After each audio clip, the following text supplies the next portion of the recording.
लोगों का एक धारणा है कि चलो जियो ने एक बार तो मार्केट एक्वायर कर ली, अब जियो पैसा बढ़ाएगा, अब जितना मर्जी चाहेगा उतना चार्ज करेगा, लोगों के पास कोई ऑप्शन नहीं है। बट क्या ऐसा है, मतलब अगर आज की डेट में जियो महंगा हो जाता है, लेट से बहुत महंगा कर देता है, और लेट से जियो और एयरटेल और वो दोनों मिलके आपस में संगठन बना के भी चीजों को महंगा कर देते हैं, अगर लोग उसको रिजेक्ट करना स्टार्ट करेंगे तो क्या कोई और प्लेयर नहीं आ जाएगा इस इंडस्ट्री में जो उनको अंडरकट कर देगा? ये कंपनी की जो पब्लिक रिस्पॉन्सिबिलिटी बनती थी, उस पब्लिक रिस्पॉन्सिबिलिटी से कैसे ये कंपनी दूर भागी है? ये वो केस है, और सिर्फ ये कंपनी की गलती नहीं है, उसमें कैसे वो पूरी व्यवस्था है जिसकी वजह से वो दूर भाग पाई, इस बारे में हम थोड़ी सी डिस्कशन करते हैं आपकी। बट अगर हम वोडाफोन की केस की भी बात कर ले, क्योंकि आई थिंक जिसने भी न्यूज सुनी है आज से कुछ साल पहले, उसको वोडाफोन केस का इतना पता है कि हमारी सरकार ने या जो भी है इंस्टीट्यूशंस ने उनसे कुछ टैक्स लेने की कोशिश की थी, जो एक मैं आउटसाइड रिव्यू बता रहा हूँ, आपकी रीडिंग के हिसाब से नहीं, आप शायद बेटर बता पाएंगे, कि टैक्स लेने की कोशिश की गई जो उनको टैक्स देना बनता था, लेकिन वो टैक्स नहीं देते हैं, और वो टैक्स नहीं देखते हुए किस तरीके से वो सिस्टम्स को यूज करके लीगली उससे बच के निकल जाते हैं बेसिकली, और जिन लोगों को पैसा मिलना चाहिए था, which is government and India के जो लोग हैं, उनको जो एडवांटेज मिलना चाहिए था वो नहीं मिलता है। तो अगर आप इसको थोड़ा समझा पाए कि क्या हुआ है इस केस में। और दोस्तों, जब मैं आईआईटी कानपुर में पढ़ता था, तो वहां पर पढ़ने का सबसे बड़ा फायदा मुझे ये मिला कि वहां के जो प्रोफेसर होते हैं उनको बहुत नॉलेज होती है, वो बहुत ज्यादा, काफी ज्यादा वर्क करते हैं, काफी रिसर्च करते हैं और काफी ज्यादा पैशनेट होते हैं। वहीं के एक प्रोफेसर हैं राहुल वर्मन सर। राहुल वर्मन सर को 30 ईयर्स से भी ज्यादा का एक्सपीरियंस है। वो डिफरेंट कंपनीज कैसे ऑपरेट करती हैं इस चीज को ऑब्जर्व करते हैं, पैसे के बारे में, कैपिटलिज्म के बारे में, जो करप्शन हो रहा है उसके बारे में उनके काफी ज्यादा स्ट्रॉन्ग व्यूज रहते हैं, और सारे के सारे जो उनके व्यूज होते हैं वो डेटा के ऊपर बेस्ड होते हैं, रिसर्च के ऊपर बेस्ड होते हैं। इस वीडियो में दोस्तों मैंने उनसे बात की। आप में से बहुत सारे लोग आईआईटी कानपुर जैसी जगह जाना चाहते होंगे लेकिन किसी कारणवश वहां नहीं पहुंच पाएंगे। ये कन्वर्सेशन आपको एक ऐसे प्रोफेसर की जरूर सुननी चाहिए जो आईआईटी कानपुर के one of the best professor हैं। हमने दोस्तों डिटेल में बात की पैसे के बारे में, हमने बात की कि किस तरीके से कंपनीज जो हैं वो रूल्स को यूज करके आपका और मेरा पैसा, हमारी कंट्री का पैसा लेके भाग जाती है। हमने डिटेल में 3 डिफरेंट केसेस की बात की, और ये तीनों बहुत ही इंटरेस्टिंग केस है, इनके बारे में आपको डिटेल में जरूर सुनना चाहिए। हमने सबसे पहले बात की है भोपाल गैस ट्रेजेडी के बारे में।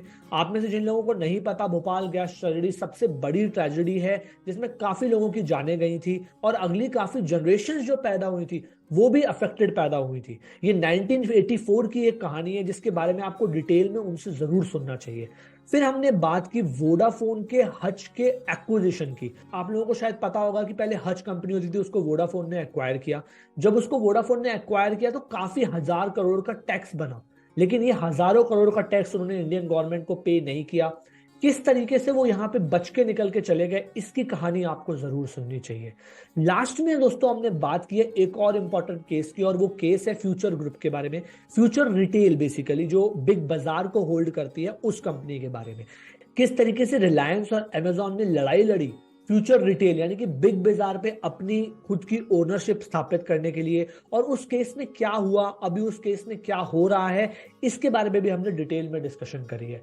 इन तीनों केसेस से दोस्तों आपको कुछ ऐसा सीखने को मिलेगा, पैसे के बारे में, कैपिटलिज्म के बारे में, ऑर्गेनाइजेशंस के बारे में, गवर्नमेंट के बारे में, करप्शन के बारे में, जो आपको अदरवाइज नहीं पता होगा। इस कन्वर्सेशन को दोस्तों आप बहुत एंजॉय करने वाले हैं। ऐसा कोई भी कन्वर्सेशन इंटरनेट पे और कहीं मौजूद ही नहीं है। पॉडकास्ट को एंड तक जरूर देखिएगा। अगर पॉडकास्ट अच्छा लगता है तो पॉडकास्ट को लाइक कीजिएगा और चैनल को सब्सक्राइब कीजिएगा। Enjoy the conversation sir. So I mean start करते हैं थोड़ा सा, मतलब आपकी स्टडी एंड आपके एरियाज के बारे में जान के, सो दैट आई मीन जो लोग सुन रहे हैं who have never listen to you, they know कि what kind of areas you target. आप किन एरियाज के बारे में बात करते हैं, किन एरियाज के बारे में रिसर्च करते हैं, वहां से थोड़ा स्टार्ट करते हैं। ईशान, देखिए, मैं ये कहना चाहूँगा कि जो अभी मेरा एक कंसर्न है, जो मैं जिसके ऊपर थोड़ा काम करने की, थोड़ा बात करने की कोशिश करता हूँ, वो ये है कि वो ये जो पूरा कॉरपोरेशन की जब हम बात करते हैं, कॉरपोरेशन जिसको हम लोग कंपनी भी बोलते हैं इंडिया में, क्योंकि कॉरपोरेशन अमेरिका में जिसको हम लोग कंपनी बोलते हैं एक इंग्लिश ट्रेडिशन में, उसको अमेरिका में और उधर यूएस में उसको कॉरपोरेशन बोलते हैं। तो मैं कॉरपोरेशन और कंपनी शब्द जो है उनको इंटरचेंजेबली यूज करूंगा। तो है क्या कि हम लोग खासतौर से 91 में जब न्यू इकोनॉमिक पॉलिसी आई, उसके बाद से जब हम लोग बात करते हैं तो ये होता है कि भाई ये बाजार और खासतौर से एक तरीके का ट्रांजिशन की जो कुछ कि कहा जाता था पहले जो सरकार कर रही है अब उसको मार्केट को करना चाहिए, है ना? प्राइवेटाइजेशन होना चाहिए, मार्केट को करना चाहिए, क्योंकि उसमें एफिशिएंट है और वो बेहतर ढंग से होता है। तो अभी मैं इस सवाल में नहीं जाऊंगा, पर ये जो है कि जब हम या तो सरकार की बात करते हैं यानी गवर्नमेंट, या फिर हम बात करते हैं मार्केट। दिक्कत क्या है कि इनके बीच जब हम मार्केट करते हैं तो मोस्टली हम लोग जब आज की डेट में बात कर रहे हैं तो हम बहुत बड़े बड़े कॉरपोरेशंस के बारे में बात कर रहे हैं। ये वो बाजार नहीं है जिसकी एडम स्मिथ ने आज से जब हम फ्री मार्केट की बात करते हैं जिसके बारे में 250 साल पहले या जब उन्होंने वेल्थ ऑफ नेशंस लिखी, हाँ आज से करीब 250 साल पहले, तब उन्होंने बात की कि फ्री मार्केट और फ्री मार्केट के क्या फायदे हैं।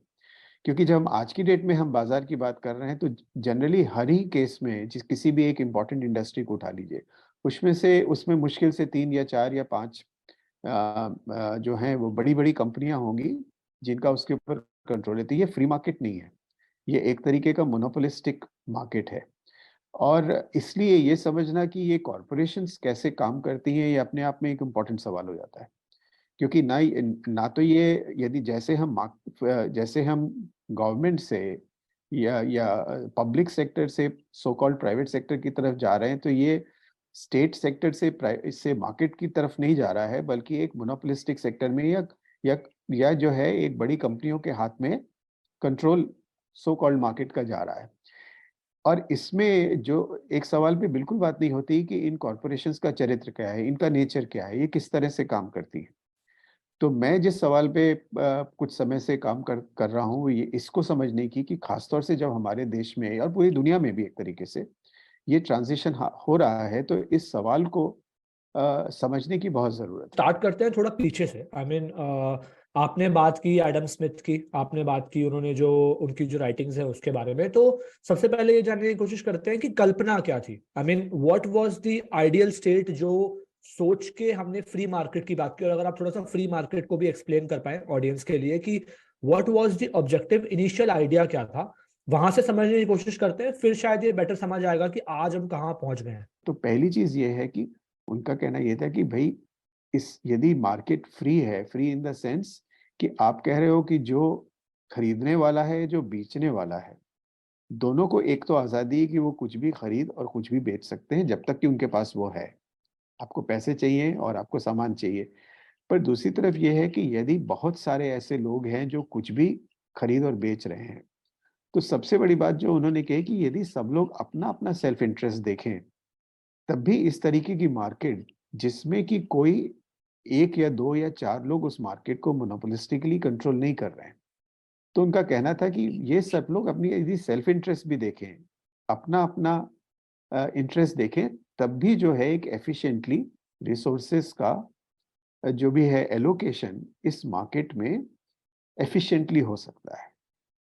तो जो फेमसली स्मिथ ने बहुत सारी और बात कही, पर ये इंपॉर्टेंट चीज़ है। अब स्मिथ यहाँ से आ रहे थे।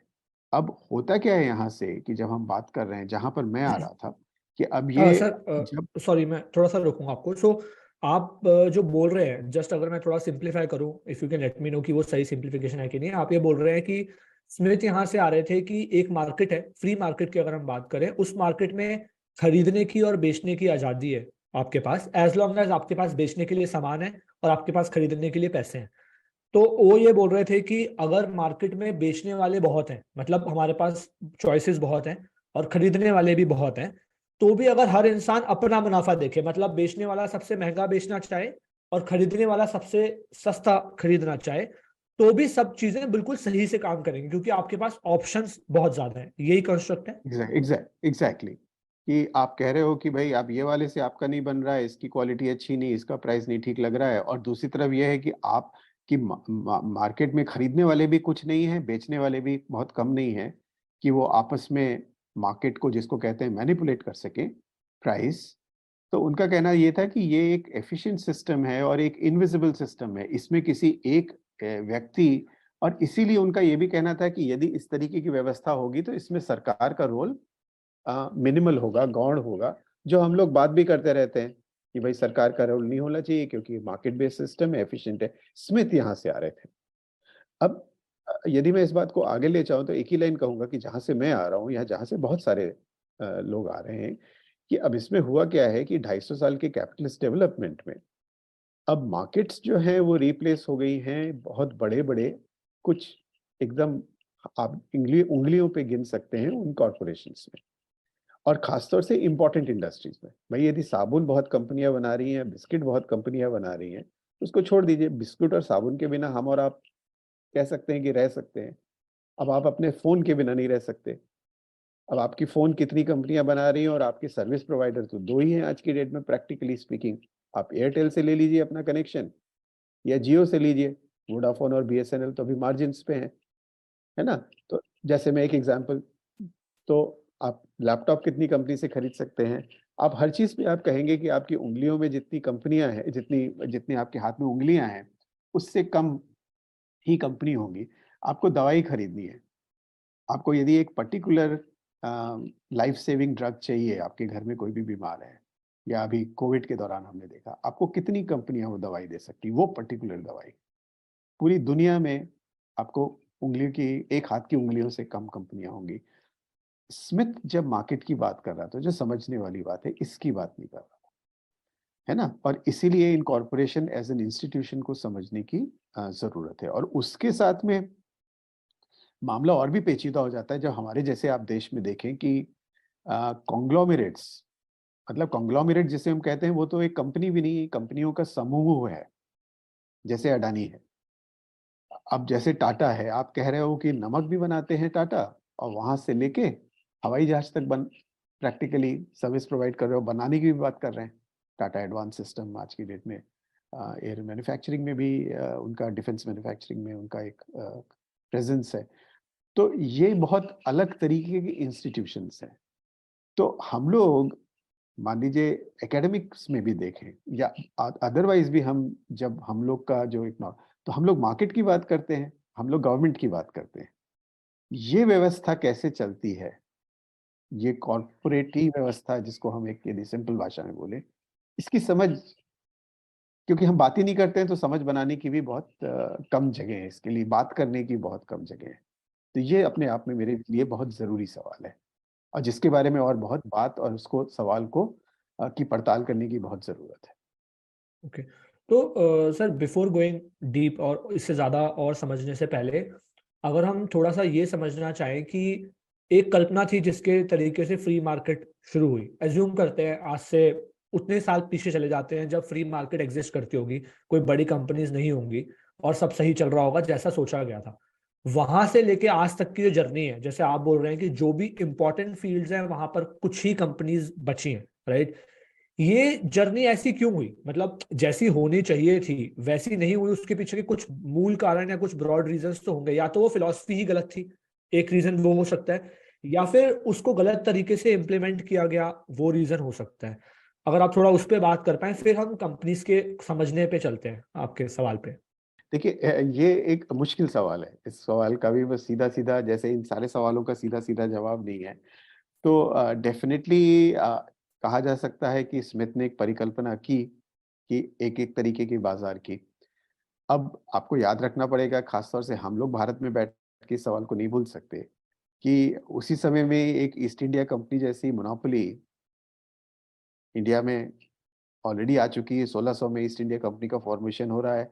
जब वो 1776 में वेल्थ ऑफ नेशंस स्मिथ लिख रहे हैं, तो 1757 का एक हमारे यहाँ जो है बड़ा, उसको आप क्रांति कहिए, उसको आप जो भी एक कहिए, वो एक वो हो चुका है। 1757 के बाद ईस्ट इंडिया कंपनी से अमरीकी वो अंग्रेजी जो सरकार है उसने कंट्रोल ले लिया है। तो ऐसा नहीं है कि मोनोपोलीज उसके पहले नहीं थी।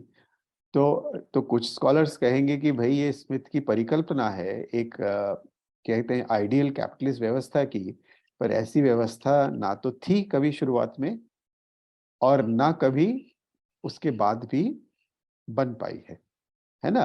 पर दूसरी तरफ ये है कि हाँ, कुछ इंडस्ट्रीज में, कुछ पॉकेट्स में, कुछ जगहों में, चाहे वो यूरोप हो, चाहे ऐसी कुछ जगह हो, एक परंपरा है बहुत सारी छोटे और मझोले उद्योगों की।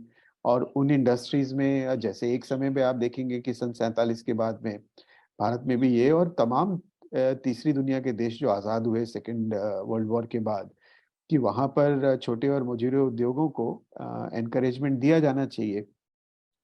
पर ये बात समझने की बहुत ज़रूरत है कि इस दोनों साथ में एग्ज़िस्ट करना, क्योंकि जो ये जो मोनोपोलिस्टिक ये जो है मोनोपोलीज़ हैं, एक बार जब वो फ़ॉर्म होती हैं, तो आप जैसे कि ये हाजुन चांग करके एक कोरियन डेवलपमेंट इकोनॉमिस्ट हैं। वो कैम्ब्रिज में पढ़ाते हैं इस समय मुझे लगता है। अब उनका जैसे वो एक एनालॉजी देते हैं फेमसली, उनका कहना ये है कि भई आप सुमो रेसलर और बच्चे को तो साथ में लड़ने के लिए नहीं करते हैं ना, स्पर्धा के नाम पे, कॉम्पिटिशन के नाम पे, कि भई आप ये नहीं कहोगे कि दोनों को एक साथ रिंग में उतार देते हैं। तो ये मुश्किल सवाल है कि आज ये जब खास तौर से सन 91 के बाद में हमारे देश में और अलग-अलग जगहों में कि ये कि नहीं कॉम्पिटिशन, पर कॉम्पिटिशन ये लेवल प्लेइंग फील्ड नहीं है। ये समान जगह नहीं है कि आप कह रहे हो कि एक छोटा उद्योग कानपुर में कोई एक छोटा कुछ कोई बना रहा है, उसको आप कहोगे कि एक बड़ी कंपनी से। क्योंकि दिक्कत क्या है इसमें? दिक्कत ये है कि जो मैं आपको एक रॉकफेलर का एक वाकया कि जब रॉकफेलर लोगों को पता होगा, नहीं पता है तो भी, कि शायद पहली दुनिया में उस तरीके की बड़ी मोनोपोली उस स्तर की, वो उनकी ऑयल मोनोपोली जो उन्होंने, और एक तरह से रॉकफेलर का अभी भी उनकी कंपनियां जो हैं वो एक्सॉन या ये और वो कहीं स्टैंडर्ड ऑयल, वो तमाम तरीके से अभी भी वो मोनोपोलीज हैं। एक समय में उनको कुछ टुकड़ों में डिवाइड किया गया और उस डिटेल में नहीं जाते हैं। रॉकफेलर का एक वाकया ये कि उन्होंने ऑयल के ऊपर एक तरीके की मोनोपोली स्थापित कर ली, शायद दुनिया में उतनी बड़ी मोनोपोली उस तरीके की और बहुत सारे उसके एग्जाम्पल्स आपको आज भी नहीं मिलेंगे। पर और ये जब वो स्थापित कर रहे थे अपनी मोनोपोली तमाम तरीके से रिबेट देके, रेल रोड जो इंडस्ट्री जिससे ट्रांसपोर्ट होते थे ऑयल, उस समय ऑयल जो है वो रेलवे से ट्रांसफर होता था उस समय, तो तमाम तरीके का ये इतिहास है। अब उनसे एक जो लोकल प्रोड्यूसर था, लोकल प्रोड्यूसर मतलब छोटा ऑयल प्रोड्यूसर, अब उसने एक रॉकफेलर के मैनेजर से कहा कि यार मैं तो तुमसे एफिशिएंटली प्रोड्यूस कर रहा हूँ ऑयल, और ये भी अपने आप में गलतफ़हमी है ना कि जितनी बड़ी कंपनी होगी उतनी एफिशिएंट होगी। इकोनॉमीज़ ऑफ स्केल कहते हैं। देखिए हमेशा ज़रूरी नहीं है। आप आप ऐसा नहीं कि पूरी दुनिया में यदि एक पूरी दुनिया को एक कंपनी बना देंगे तो बहुत एफिशिएंट हो जाएगा ना भई, हम सब समझते हैं। बहुत बड़े स्केल की भी बहुत प्रॉब्लम है, अनमैनेजेबल हो जाते हैं स्केल्स। हम कॉमन सेंस में देख सकते हैं। तो पूरे देश को आप ये जो कह रहे हो इतने सारे राज्य हैं, इतने सारे यूनियन टेरिटरीज़ हैं, इसको सब हटा देंगे तो ऐसा नहीं कि देश हमारा आसान हो जाएगा ना इसको मैनेज करना, कैसे हो जाएगा आसान? इसीलिए तो आपने डिवाइड किया है। तो कहा जाता है कि यूपी जैसा प्रदेश जो है बहुत बड़ा है, इसको डिवाइड करना चाहिए और प्रदेशों में इसकी यही एक प्रॉब्लम है। खैर मैं वापस आता हूँ। तो वो जो लोकल प्रोड्यूसर थे उन्होंने कहा कि भाई मैं तो तुमसे एफिशिएंट बनाता हूँ, मैं तुमसे सस्ते में बेच सकता हूँ। तो फेमसली उस मैनेजर ने कहा रॉकफेलर के, पर तुमको ये नहीं दिखता है कि हम तुमसे सस्ते में यहाँ बेचेंगे, तुम जितने में भी सस्ते में बेचोगे, और हम अपना मुनाफा और जगह जहाँ हमारी मोनोपोली ऑलरेडी है वहां से निकाल लेंगे, तो हम तुमको तो बर्बाद कर देंगे। और ये हुआ बकायदा।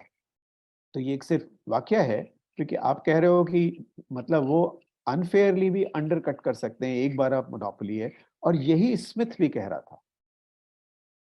स्मिथ ने बहुत फेमसली वेल्थ ऑफ नेशन में कहा है, चूंकि मैंने ईस्ट इंडिया कंपनी का नाम लिया, कि ईस्ट इंडिया कंपनी ना कि सिर्फ भारत के लिए खराब है, उसने कहा कि इस तरह की मोनोपोली, उसका फेमस पूरा एक पैसेज है, उन्होंने एक आध चैप्टर शायद वेल्थ ऑफ नेशंस में ईस्ट इंडिया कंपनी के ऊपर डिवोट किया। उनका कहना था कि ये इंग्लैंड के लिए भी बहुत अनहेल्दी है इस तरीके की मोनोपोलीज। तो तो तो आपके सवाल का ये छोटे में मैं जवाब दूं तो इस तरीके का कोई लिनियर वो नहीं है कि पहले छोटी कंपनियां थी और फिर एक समय में वो खत्म हो गई, अभी भी है पॉकेट्स में, और तब भी थी और तब भी मोनोपोलीज भी थी। तो ये है कि पर ये डिबेट कि एक मार्केट बेस्ड सिस्टम और इस तरीके का मोनोपोलिस्टिक सिस्टम इनके बीच में चला आ रहा है। स्मिथ एक समय पर उस डिबेट में घुसते हैं, मेरे जैसे लोग एक समय में घुस रहे हैं।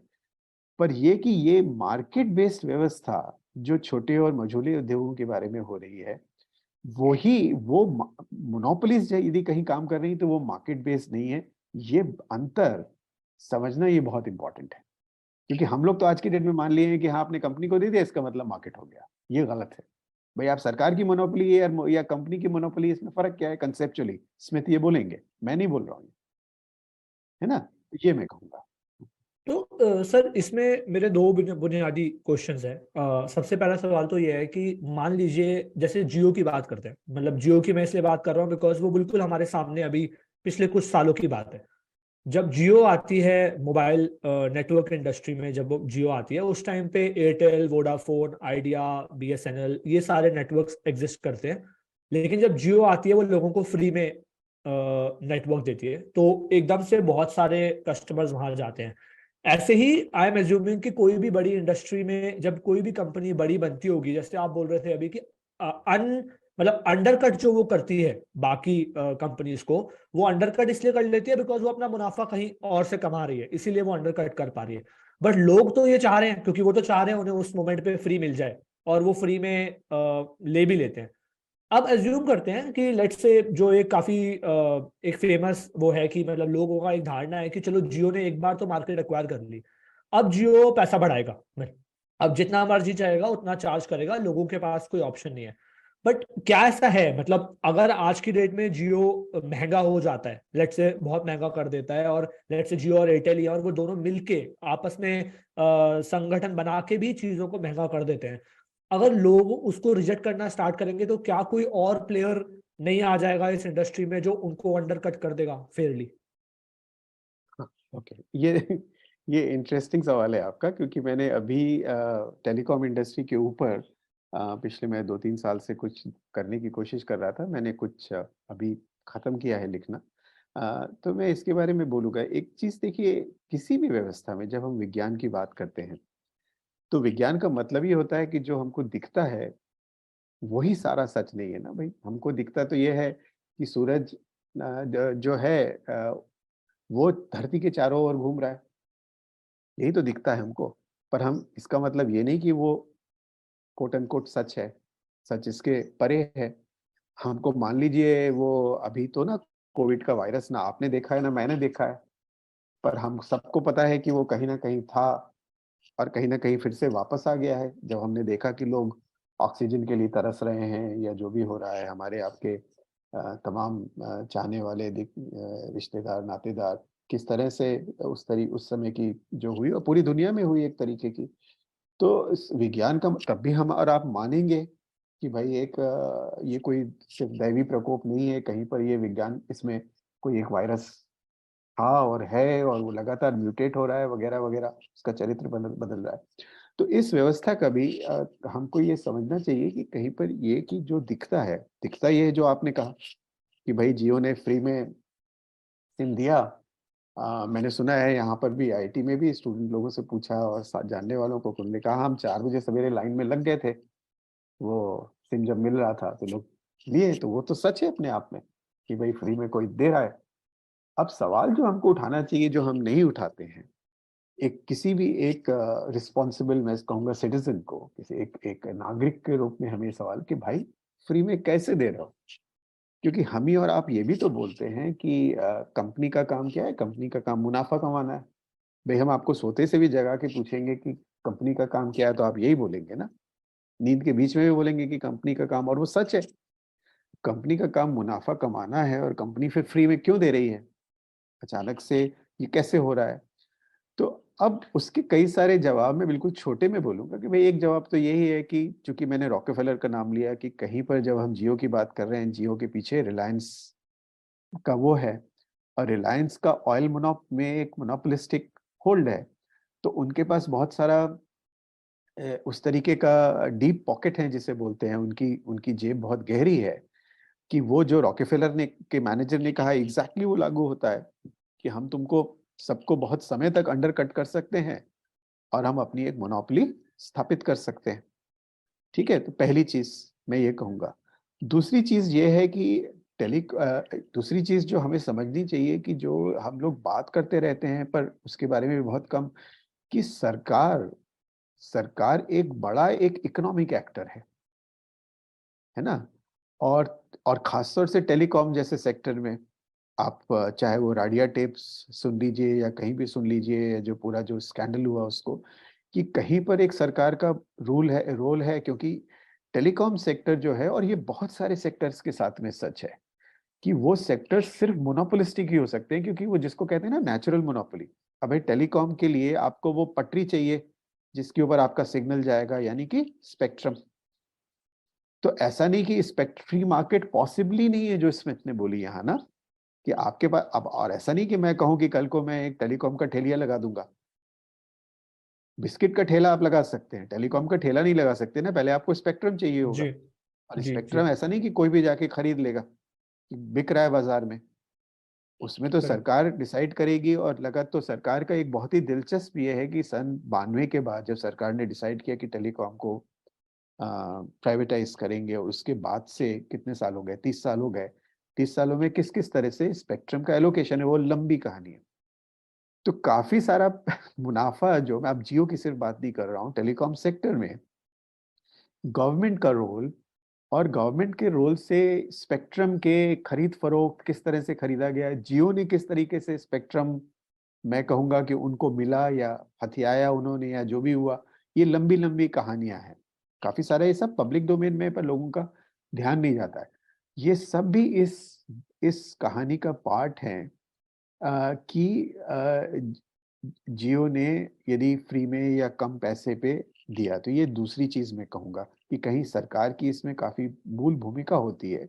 कि मान लीजिए आपसे सीधे, यदि, कहने का मेरा मतलब ये है कि मान लीजिए आपसे सीधे वो प्रॉफिट नहीं भी ले रहे हैं, आपसे मेरे से, यदि हम जियो यूज कर रहे हैं, पर इट इज पॉसिबल कि दूसरी तरफ जो है सरकार को जो वो टैक्स मिलना चाहिए था उसमें रिबेट हुआ, या जिस दाम पे स्पेक्ट्रम बिकने चाहिए था उसमें तमाम तरीके की चीजें हैं।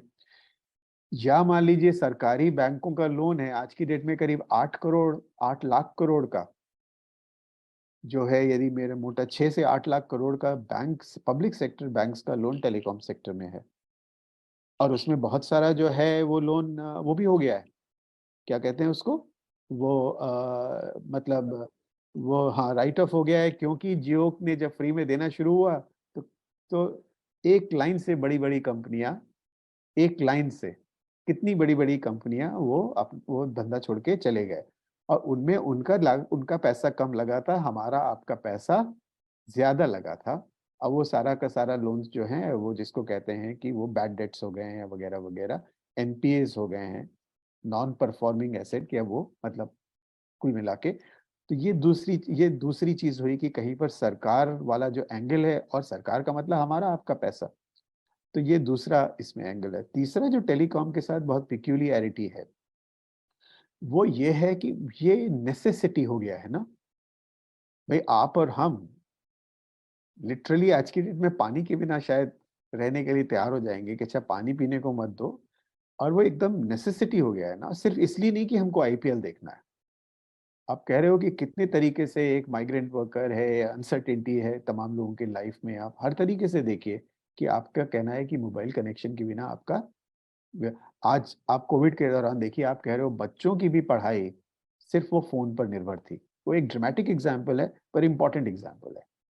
अब पूरी तरह से फोन पर किसी चीज से भी ज्यादा, तो फोन मतलब टेलीकॉम कनेक्टिविटी से के ऊपर आप निर्भर है एकदम, जिसको कहते हैं पब्लिक यूटिलिटी बन गया है। बिजली से भी ज्यादा आपको फोन चाहिए, जहां बिजली भी नहीं है वहां भी लोग फोन।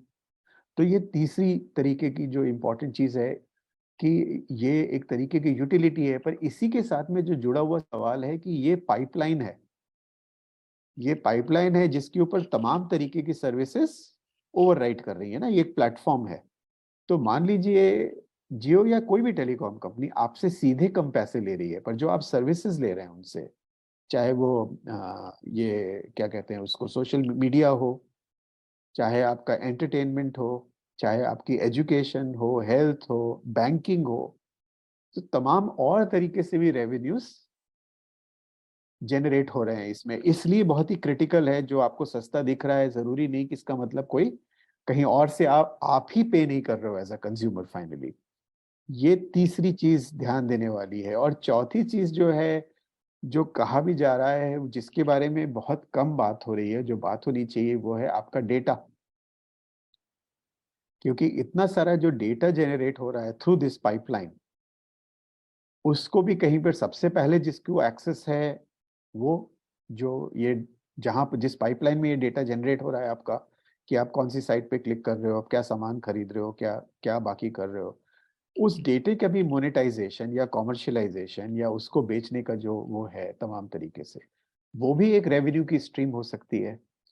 तो छोटे में ये कम से कम, ये हमको मतलब ये इसीलिए मैंने कहा कि जो दिखता है वहीं पर हमको नहीं रुकना चाहिए। एक्चुअली कोई भी चीज हमको बहुत सस्ते में मिल रही है, हमें सवाल पूछना चाहिए कि प्राइवेट सेक्टर से कि भाई ये फिर हो कैसे रहा है, कि कैसे ये सस्ते में हो रही है ना। मैं आपका टी शर्ट आपके घर से लेके भाग के यदि सब बाजार में 5 रुपए का बेचूंगा, तो किसी को पूछना चाहिए कि यार तुमने 5 रुपए में कैसे इसको बनाया ना, 5 रुपए में कैसे तुम लेके आए, कहाँ से। हम लोग को सस्पिशियस होना चाहिए।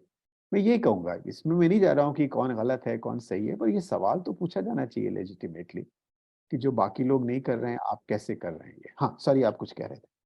नहीं सर, मैं बस यही बोल रहा था कि मतलब आपका जो कहने का मतलब है वो सिंपली ये है कि सामने जो चीज सस्ती दिख रही है वो सस्ती शायद है नहीं, क्योंकि अगर हम उसको और एंगल से देखें तो चाहे वो टैक्स के रूप में हो, चाहे वो बाकी सर्विसेज जो हम इस कंपनी से कंज्यूम कर रहे हैं उसके रूप में हो, कहीं ना कहीं कंपनी अपना पैसा निकाल ही रही है और हमसे ही निकाल रही है। अगर डायरेक्ट हमसे नहीं निकाल रही तो सरकार से निकाल रही है, और सरकार को भी पैसा हम ही दे रहे हैं। तो at the end of the day हम उसकी कॉस्ट जरूर दे रहे हैं, मतलब वो पे कर ही रहे हैं हम। हाँ बिल्कुल, और इसमें दो और चीजें मैं जोड़ूंगा, यदि मैं जियो के बाहर निकलूं, कि जब मैं कॉर्पोरेशंस की बात, जो स्कॉलर्स ने बोला है कि दो और चीजें इसमें, और जो खासतौर से आज की डेट में सवाल जरूरी है, कि दूसरा एक है कि मान लीजिए आप आप सस्ते में दे रहे हैं तो किसी और जो सबसे पहले जिसका काटा जाता है वो है वर्कर।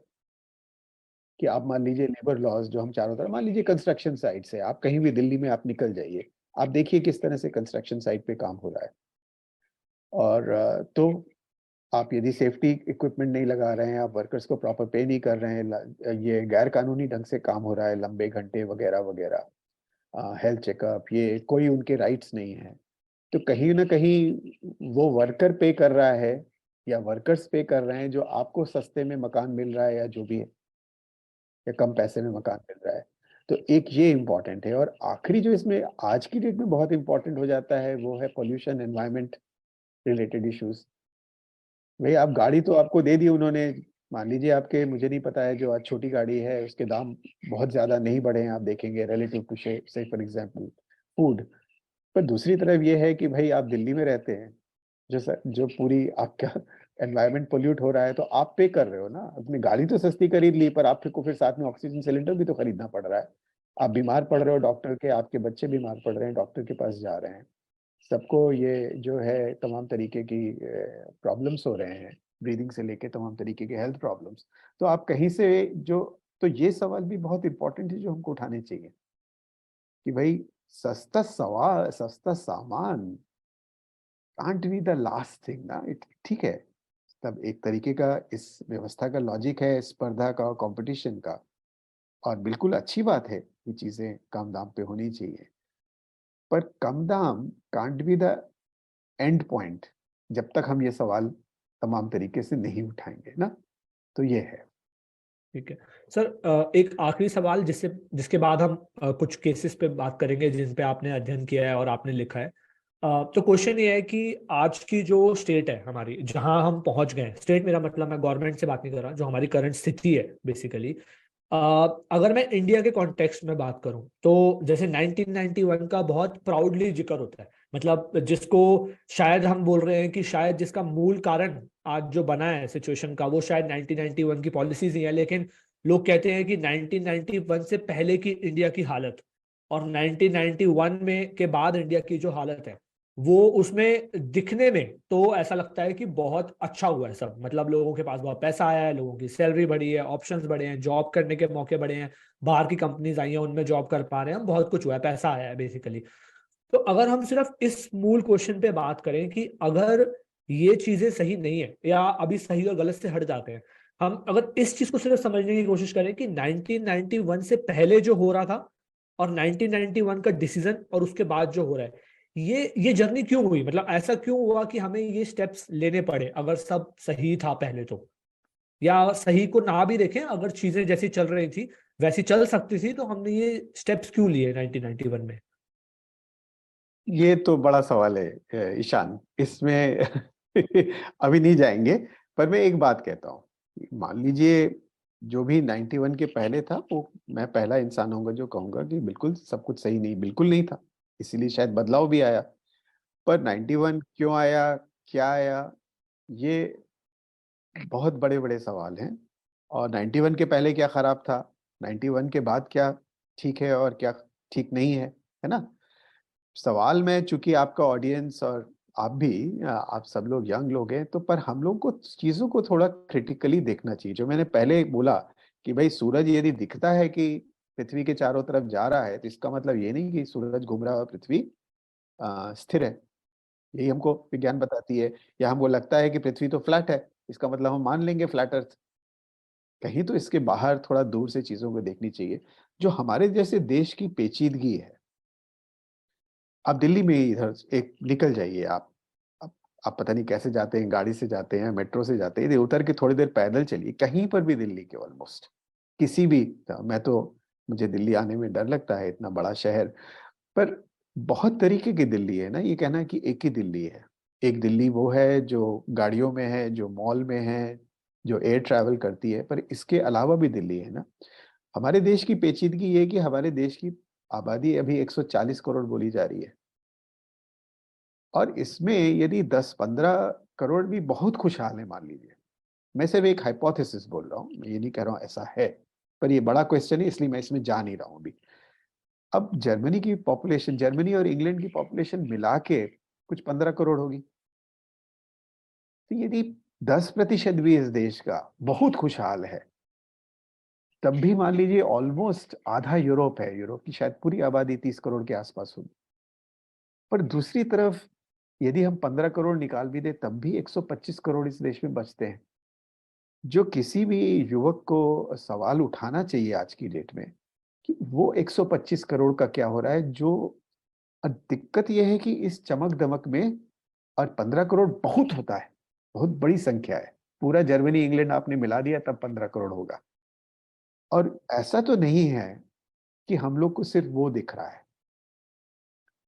तो ये अपने आप में, मैं टीचर हूँ, अभी एक पीएचडी स्टूडेंट ने एक शेयर किया एक एडवर्टाइजमेंट में, क्यों क्यों बोल रहा हूँ ये, एक छोटे उदाहरण के साथ, इसमें आंकड़े वाकड़े, पेचीदा सवाल है, मैं उसके बारे में बात करता हूँ पर आज नहीं करेंगे। अभी शेयर किया Burdwan university. Burdwan university west Bengal में पब्लिक यूनिवर्सिटी है, यानी सरकारी यूनिवर्सिटी है। उसके रजिस्ट्रार का एक नोटिफिकेशन है कि वो फिजिक्स में पीएचडी टीचर्स ढूंढ रहे हैं, जिन्होंने पीएचडी कर रखी है नैनो टेक्नोलॉजी और इलेक्ट्रॉनिक्स पढ़ाने के लिए। और आप इस सवाल का सही जवाब नहीं दे पाएंगे। उसमें जो है आपको 4 लेक्चर्स पर वीक लेने हैं, यानी महीने में हो गए 16 लेक्चर्स। Solar lecture. हाँ, और आपको पर लेक्चर उसमें लिखा हुआ है कितने पैसे मिलेंगे। कितने पैसे मिलेंगे ईशान? हाँ, आपको क्या लगता है कम से कम कितने पैसे मिलेंगे? क्योंकि बहुत मिल रहे होते तो मैं ये सवाल नहीं करता आपसे। सर, कम से कम 5-6 हज़ार रुपये, 7 हज़ार रुपये, 8 हज़ार रुपये मिलने चाहिए पर उस लेक्चर। नोटिफिकेशन में बढ़ा है, आपसे शेयर कर सकता हूँ, 300 रुपये। तो यदि हम बाजार की बात कर रहे हैं, पीएचडी नैनो टेक्नोलॉजी पढ़ाने के लिए, उसमें लिखा है कि उसको महीने के 4800 रुपये मिलेंगे 16 लेक्चर पढ़ाने के। तो कहीं पर तो ये दर्शाता है कि जो हमको दिखता है कि हाँ सब बदल रहा है या बदल गया है, उसमें कहीं पर पेच है। वैसे भी आप देखिए, सरकारी नौकरी एक निकलती है एकदम, चपरासी की भी नौकरी निकलती है। और मैं नहीं कह रहा हूँ कि कोई काम छोटा नहीं होता, वो बात अपनी जगह सही है, पर आप कह रहे हो पीएचडी तक और लाखों लाखों लोग अप्लाई कर रहे हैं। भाई सरकारी नौकरी के लिए इतने लोग क्यों अप्लाई कर रहे हैं, जबकि हम सब लोग प्राइवेट, वैसे प्राइवेट का कंजम्पशन करना चाहते हैं। हम प्राइवेट कॉलेज में जाना चाहते हैं, प्राइवेट अस्पताल में जाना चाहते हैं, पर अप्लाई सरकारी, क्योंकि आप कह रहे हो कि कहीं पर नौकरियों का एकदम अभाव है। और नौकरियों का यदि अभाव है, तो जो हम कह रहे हैं कि सब लोग बहुत बढ़िया से रह रहे हैं कहीं पर, इंक्लूडिंग यहाँ से ये सवाल भी आता है कि जियो को एक्चुअली अपना सस्ते फ्री में क्यों बांटना पड़ रहा है सिम। ये सवाल जुड़े हुए हैं, पर इन सवालों की गहराई में आज नहीं जाते हैं। मैं तो कह रहा हूं, पर इसके बारे में सवाल बहुत जरूरी है, और ये सवाल जुड़े हुए हैं। जो मैं बात कर रहा हूँ, जो आपने अभी सवाल उठाया, ये ऐसा नहीं कि एकदम इंडिपेंडेंट है। तो बिल्कुल सही बात है कि देश का एक भाग अमेरिका, वो जर्मनी और इंग्लैंड की तरह, या मान लीजिए अमेरिका की तरह बिल्कुल हो गया है, एक लोगों का, एक सेट ऑफ लोगों का। पर ये क्या देश की सच्चाई है, खासतौर से एक 140 करोड़ का देश की? ये सवाल लोगों को उठाना चाहिए और थोड़ा देखना चाहिए अपने आसपास। सिर्फ इसलिए कि कुछ लोग ये बोल रहे हैं, जो इस व्यवस्था को चला रहे हैं, हम लोग ये मान लेंगे? भाई ये तो साइंस नहीं कहती है। साइंस तो कहती है कि आप किसी भी सवाल को अपने एक तराजू पे तौलेंगे, एग्जामिनेशन करेंगे उसका। ठीक है, ठीक है सर। तो अब कोर जो हमारा आज का एजेंडा है उसकी तरफ थोड़ा सा चलते हैं। मतलब कुछ केसेस हैं जिसके बारे में बात करनी है, बट उन केसेस से पहले मैं सिर्फ आपसे ये सवाल पूछूंगा, जो इसलिए ताकि लोगों को ये समझ आए कि हम इन्हीं केसेस की बात क्यों कर रहे हैं, राइट। जब आप किसी भी ऑर्गेनाइजेशन को देखते हैं या किसी भी ऑर्गेनाइजेशन के ऊपर लिखते हैं या उस पर अध्ययन करते हैं, आई एम श्योर वो इसलिए भी होता है, एक बड़ा रीजन तो इसलिए कि जब आपके पास कुछ इन्फॉर्मेशन पब्लिक डोमेन में आती है तो आप उस पर अध्ययन करते हैं। बट क्या कोई स्पेसिफिक क्राइटेरिया है या कोई तरीका है जिसके थ्रू आप ये डिसाइड करते हैं कि आप कौन से केसेस को पिक कर रहे हैं लिखने के लिए, या जिसके बारे में आप बात कर रहे हैं? एक तो आपने जो बिल्कुल सही सवाल कहा कि दिक्कत ये है कि ये पूरा जो देखिए, सरकार क्या है कि सरकार की तब भी कोई एक ओवरसाइट है ना, हमारी सरकार की जवाबदेही है। सीएजी की रिपोर्ट होती है, पार्लियामेंट में सवाल उठाए जा सकते हैं, आप आरटीआई फाइल कर सकते हो। कई बार सरकार जवाब नहीं देगी, पर तब भी ठीक है, आप कर तो सकते हो एक नागरिक के तौर पे। उनकी ये जवाबदेही है कि भाई आप इस तरीके की जानकारी पब्लिक डोमेन में डालें, अपनी वेबसाइट पे डालें। भाई प्राइवेट कॉरपोरेशंस का एक दिक्कत ये है कि भाई उनकी जवाबदेही नागरिकों के प्रति नहीं है। जो मैं अपने इस आर्टिकल में कह रहा हूँ, जिसका आप जिक्र कर रहे हैं, कि भाई कहा जाता है, और उस आर्टिकल की भी जरूरत नहीं, हम सबको पता है कि कहा जाता है कि कॉरपोरेशन की जवाबदेही सिर्फ उसके शेयर होल्डर के लिए मुनाफा कमाना है। ठीक है। अब तो मैं जब ये, तो एक तो ये है कि बिल्कुल कुछ पब्लिक में कुछ जानकारी, और पब्लिक में जानकारी जब जाती है, जब कहीं पर कुछ एक क्रैक होता है ना सिस्टम में। जैसे मुझे लगता है अपने देश में एक बहुत इम्पोर्टेंट रिसेंट पास्ट में एक इम्पोर्टेंट इवेंट हुआ, जो हम लोग बात नहीं करते, खासतौर से आपकी पीढ़ी तो उसके एक तरीके से बात की है, तो बात नहीं करती। जैसे वो 2009 के जो रेडिया टेप्स हैं, 2009 में हुए ना रेडिया टेप, हाँ मुझे लगता है। तो अब रेडिया टेप, और वो ये नहीं कि किसी की कोई प्राइवेट कॉन्वर्सेशन, बट पॉइंट ये है कि तमाम तरीके के जो पब्लिक फिगर्स हैं, जर्नलिस्ट, पब्लिक सर्वेंट्स, मिनिस्टर्स, जो ये कुछ क्या बोलते हैं उनको, पब्लिक रिलेशंस, जो नीरा राडिया कर रही थी, और कुछ कॉरपोरेट कैप्टन्स ऑफ, मतलब लीडर्स, लाइक मुकेश अंबानी, रतन टाटा, वो लोग, एक ये कि किस तरह से सिस्टम में किस तरीके के कनेक्शंस हैं, उसका आपको एक आइडिया लगता है ना, कि ये किस तरह से ये तंत्र चल रही। तो हमको आपको तो पता नहीं चलता है कि तंत्र ये कैसे चलता है, सिस्टम कैसे चलता है। हमको तो ये कहा जाता है ये सरकार है, ये कॉरपोरेशन है, ये प्रेस है, ये जुडिशरी है, ये पार्लियामेंट है। पर आप देखेंगे कि वो एक इंसान उसके बीच में है, और ये किस तरह, मैं तो बिल्कुल एनकरेज करूंगा लोगों को कि उनको थोड़ा सुनना चाहिए कभी टेप्स को। अब वो मुश्किल से अवेलेबल है, पहले पब्लिक डोमेन में थे, जिन वेबसाइट्स ने डाला भी, अभी वहाँ सीधे सीधे अवेलेबल नहीं हो, और तब भी लोग ढूंढेंगे तो मिल जाएगा। तो ये बिल्कुल आप सही कह रहे हो कि कुछ कहीं पर कुछ कुछ लिटिगेशन जब होता है, तब कुछ इन्फॉर्मेशन आती है। जैसे ये पूरा जो आप दिल्ली में हो, ये एयरपोर्ट एक्सप्रेस की जो बात है, वो एक समय में अनिल अंबानी का जो ग्रुप है, क्या कहते हैं उनको, अनिल एडीएजी, अनिल धीरूभाई धीरूभाई अंबानी ग्रुप, वो चलाता था। एक समय में वो वॉकआउट किया उन्होंने, और अब सुप्रीम कोर्ट ने डिसाइड किया है कि उनको 5,000 करोड़ का करीब कॉम्पनसेशन। मैंने उसके ऊपर भी थोड़े समय पहले लिखा, इसीलिए। तो चूंकि वो केस नीचे से लेके ऊपर तक गया, बहुत सारी कमिटियां बनी, ये हुआ वो हुआ, दिल्ली की सरकार केंद्र सरकार के बीच में बहसा बहसी हुई, तो कुछ इस तरीके की जानकारी आपको पब्लिक डोमेन में तब मिल पाती है। हाँ, चाहे वो टेलीकॉम इंडस्ट्री हो, चाहे ये इंडस्ट्री हो, तो एक ही है।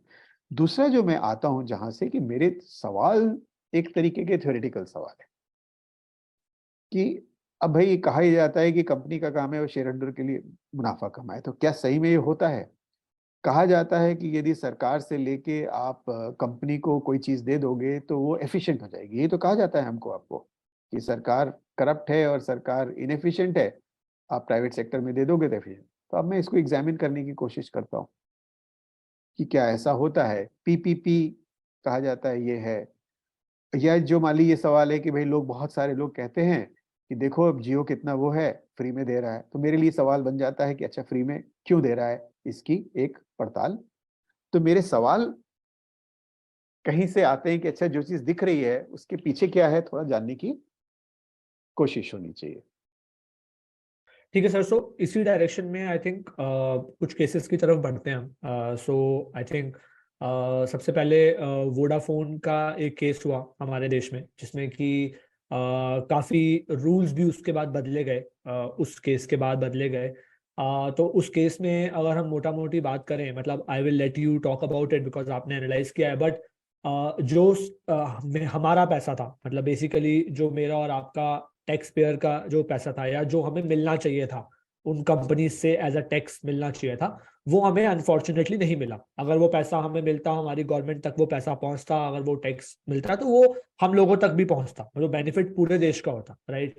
तो किस तरीके से इन कंपनीज ने अपने लिए रास्ता खोजा कि जो सामने दिखती हुई बात थी, एक लॉजिकल चीज है, आपके आपके बिल्कुल सामने दिख रहा है कि ये कंपनी को टैक्स देना चाहिए, लेकिन किस तरीके से ये कंपनीज बच के निकल जाती हैं, और सिर्फ इसलिए नहीं कि वो गलत है या सही है, बट उनको बच के निकलने के लिए जो एक व्यवस्था बनाई गई है, एक जो कॉन्स्टिट्यूशन में अरेंजमेंट्स हैं जिसके थ्रू वो एस्केप कर जाते हैं। अगर आप इस केस के थ्रू कुछ उन चीजों पे प्रकाश डाल पाए और थोड़ा बता पाए, ताकि लोग भी उस एंगल से सोच पाए, अगर इन केसेस के बारे में बात करें तो। मैं वोडाफोन से भी पहले मैं भोपाल के बारे में, क्योंकि भोपाल केस के बारे में तो सबको ठीक है। जो भी हो, क्योंकि वो हर साल वो न्यूज में आ जाता है, अभी भी इस साल ठीक भी है। न्यूज में आया। अब ठीक है। 2024 में तो उसके 30 साल हो जाएंगे ना। जी जी जी। 30 साल नहीं, 40 साल, सॉरी, 40 साल तो हो सर थोड़ा सा जाएंगे। आइडिया दे देते हैं कि लोगों को थोड़ा सा आइडिया दे देते हैं। तो 1984, if I am not wrong, 1984 में भोपाल में एक गैस ट्रेजेडी होती है, जिसमें कि एक कंपनी जो वहां पर ऑपरेट कर रही थी, उसमें से कुछ ऐसी गैसेस लीक होती हैं जो कि जिसकी वजह से बहुत लोग मरते हैं। और सिर्फ ये नहीं है कि वहां पे लोग मरते हैं, वहां पर ये भी होता है कि उस गैस को कंज्यूम करने से जो अगली जनरेशन्स भी कुछ पैदा हुई हैं भोपाल में, कोई विकलांग पैदा हो रहा है, किसी की मानसिक स्थिति ठीक नहीं है। और आई थिंक अपने आप में देखा जाए तो इंडिया में ये सबसे बड़ी, one of the biggest tragedy है, जिसमें उस एरिया के आसपास के शायद कुछ 8 से 10 किलोमीटर की रेंज में जितने भी लोग थे, उन सब लोगों पे ये असर हुआ है। और अगर मैं इसको बहुत ही अपने क्लोज एंगल से बताऊं, तो मेरे पापा और मेरे दादाजी भोपाल से आते हैं। तो उस मोमेंट पे जब ये हो रहा था, तो मेरे दादा दादी, मेरे चाचा चाची वो वहीं थे, पर वो 10 किलोमीटर की रेंज में थे। तो उन लोगों के साथ बस ये हुआ था कि उन लोगों की आंखें सूज गई थी, आंखों से पानी आने लग गया था, तबीयत खराब हो गई थी, लेकिन कुछ और नहीं हुआ था क्योंकि वो 10 किलोमीटर से थोड़ा और दूर थे। लेकिन उनको भी कुछ साल तक कुछ कुछ मुआवजा मिला है इस चीज का। लेकिन जो ये कंपनी है, ये कंपनी के सबसे पहले तो मालिक उसी समय इस देश से चले जाते हैं, जो एक अलग स्टोरी जिस पे हम बात नहीं करेंगे। लेकिन उसके बाद ये कंपनी की जो पब्लिक रिस्पॉन्सिबिलिटी बनती थी, उस पब्लिक रिस्पॉन्सिबिलिटी से कैसे ये कंपनी दूर भागी है, ये वो केस है। और सिर्फ ये कंपनी की गलती नहीं है, उसमें कैसे वो पूरी व्यवस्था है जिसकी वजह से वो दूर भाग पाई, इस बारे में हम थोड़ी सी डिस्कशन करते हैं, आपके व्यू पॉइंट से समझते हैं।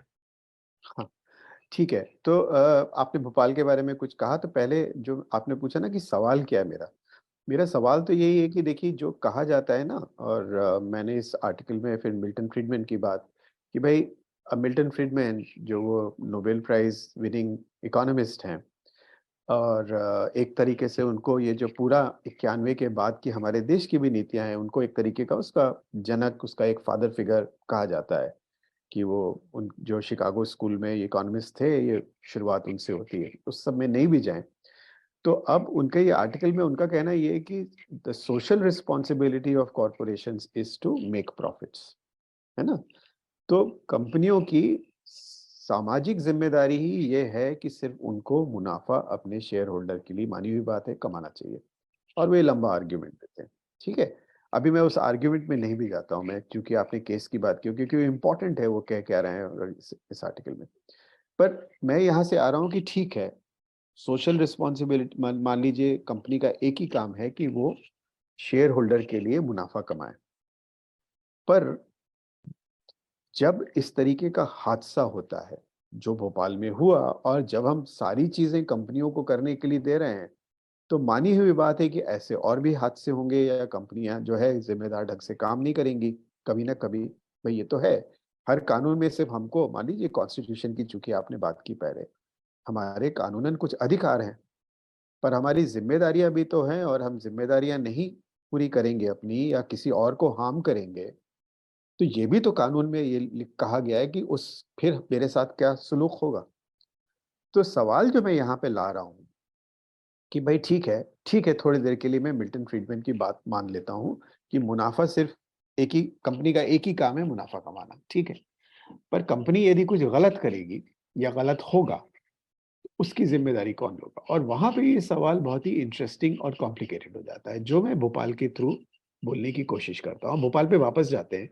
देखिए, और मैं एक्सीडेंट में नहीं जाऊंगा, जो आपने कहा कि कहा जाता है ये कि देखिए, ये कि वर्ल्ड का ये बिगेस्ट इंडस्ट्रियल डिजास्टर है आज तक का, शायद फ्यूकुशिमा को यदि हम ना करें, शायद एक तरीके से फ्यूकुशिमा में जो न्यूक्लियर जो वो जो ये था पावर का पूरा एक कॉम्प्लेक्स था, जब उसमें एक तरीके से इम्प्लोजन हुआ सुनामी के बाद, तो कम से कम उसके पहले था, यदि आप उसको भी शामिल करेंगे तो शायद अब ये नंबर 2 पे आप कहेंगे। कहा यही जाता है कि this is the world's biggest industrial disaster, not only India, है ना। तो अब ये है कि वहां पर ये यूसीआईएल करके, जो यूसीसी करके दुनिया की उस समय सबसे बड़ी केमिकल कंपनियों में से एक थी। यूसीसी यानी कि यूनियन कार्बाइड कॉर्पोरेशन, ये यूएस की कंपनी है। और उस समय बिलियंस ऑफ डॉलर्स, भाई आज की डेट में $1 बिलियन का मतलब है करीब 8,000 करोड़। तो आप वो कर सकते हैं, बिलियंस ऑफ डॉलर का तो सिर्फ मुनाफा था उस कंपनी का। दुनिया शायद वो फॉर्च्यून 500 में वो 39वीं 40वीं सबसे बड़ी कंपनी थी। आप सोच सकते हैं कि कितनी पावरफुल कॉरपोरेशन की हम बात कर रहे हैं। उसकी एक subsidiary UCIL, union carbide India limited, Bhopal में ये मिथाइल आइसोसेनाइड का उनका प्लांट था, जो शायद वो पेस्टिसाइड्स में यूज होता है ये केमिकल। ठीक है, तो वो केमिकल्स में वो इनपुट होता, वो पेस्टिसाइड बनाने में इनपुट होता होगा। और या तो अब वहां पे ये प्लांट था, और मिथाइल आइसोसाइनाइड उस दिन रात में वहां पर, 1984 की सर्दियों की नाइट थी ना, कि दिसंबर की नाइट थी, मुझे यदि सही याद है तो। और तो वो लीक होता है, और मतलब कहा जाता है 3-4 हजार लोग, तो डेफिनेटली इवन ऑफिशियल स्टेटिस्टिक मानती हैं कि हाँ उतने लोग खत्म हो गए। हम सबको पता है कि ऑफिशियल जो भी नंबर हैं वो कम होते हैं, क्योंकि हमारे देश में एक तरीके का है कि बड़ा मुश्किल है आपको एग्जैक्ट फिगर्स मिले। और लाखों लोग सीरियसली, आपने अपने रिलेटिव्स का, लाखों लोग बहुत सीरियसली इफेक्ट हुए। और जो आपने बिल्कुल सही कहा कि सिर्फ एक ही पीढ़ी नहीं, आप कह रहे हो कि फिर उसका इतना डेडली वो था कि वो, और उसमें बहुत सारे पेज है कि वो केमिकल क्या था क्या नहीं था, उसके क्या होंगे, जो स्टडीज होनी चाहिए थी। अब मैं उस सब में नहीं जा रहा हूँ। जो मैं एक छोटा सवाल उठा रहा हूँ इस केस के थ्रू, कि वहां पर क्या हुआ, उसके बाद वो प्लांट बंद हो गया 84 में ही, जब उस हादसा हुआ उसके बाद से आज तक नहीं चला है। अब वहां पर अभी भी तमाम डेडली केमिकल्स पड़े हुए हैं। अब हुआ क्या है कि आज 40 साल बाद बात हो रही है, अब वो सारे नीचे पानी में सीप कर गए।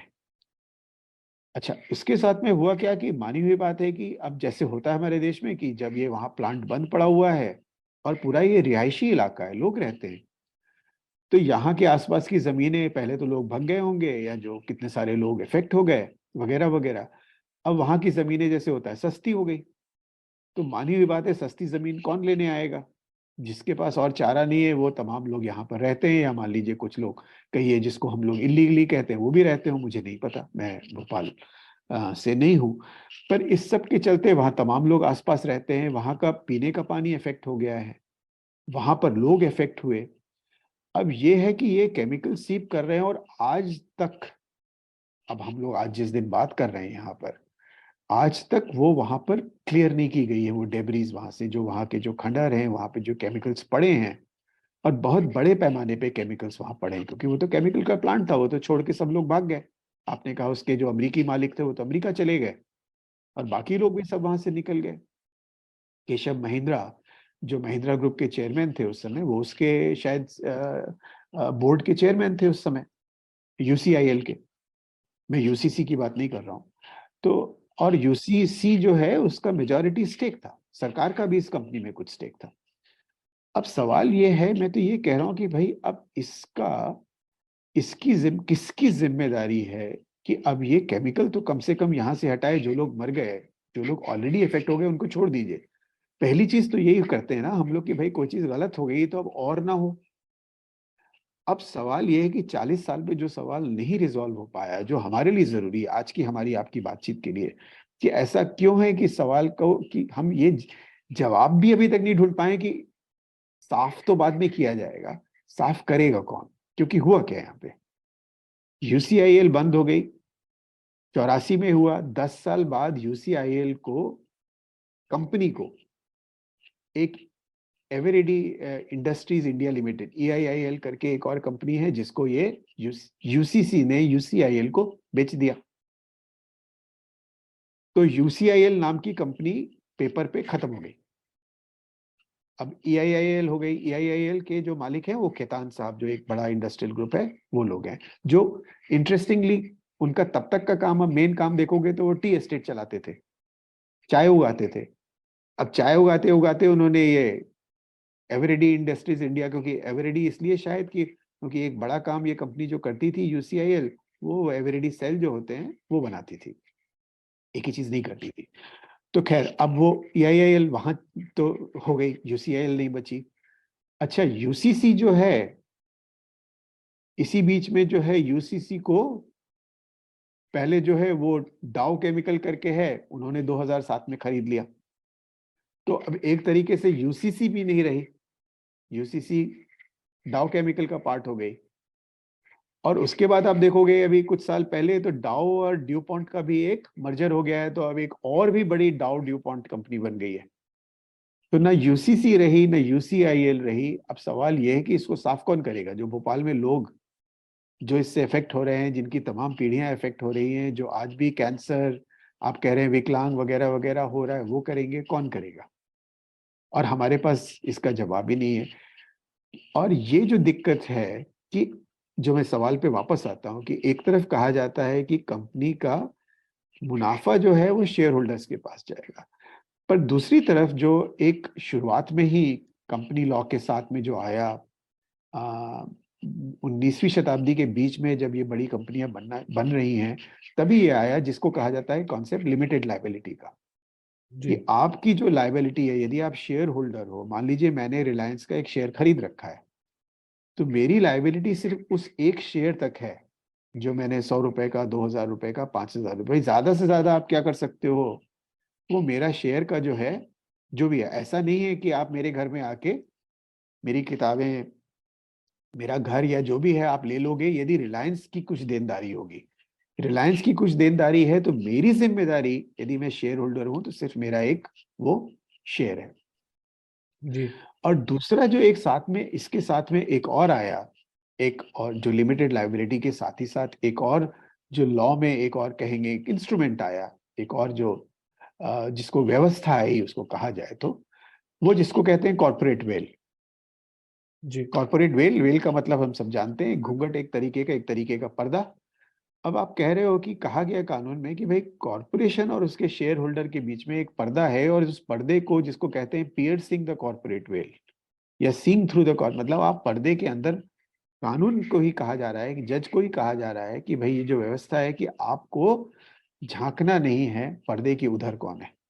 तो आप सिर्फ कॉर्पोरेशन को देखिए, क्योंकि अब कहा क्या जा रहा है कि कॉर्पोरेशन या कंपनी वो अपने आप में एक लीगल एंटिटी है, वो हमारी तरह आपकी तरह उसका भी एक लीगल वजूद है।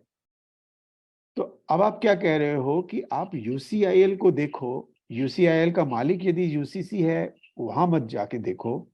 वैसे ही यूसीसी की लाइबिलिटी लिमिटेड है, पर आपने जब कॉर्पोरेट वेल ले आया है तो मामला बहुत ही डेडली हो जाता है, संगीन हो जाता है। कि अब तो अब यूसीसी की जिम्मेदारी नहीं है। यदि यूसीआईएल, क्या यूसीआईएल तो बंद हो गई, जी यूसीआईएल तो पड़ी है, या यूसीआईएल के शेयर्स जो हैं ईआईआईएल को बेच दिए गए, और अब ईआईआईएल को भी डाबर को बेच दिया गया है, ये भी हुआ है साल या 2 साल पहले। अब आप किसको पकड़ोगे यूसी, ये कि भाई ये जो पड़ा हुआ है तमाम ये जो मलबा यहाँ पे केमिकल जो लोगों को परेशान कर रहा है, वो कौन साफ करेगा?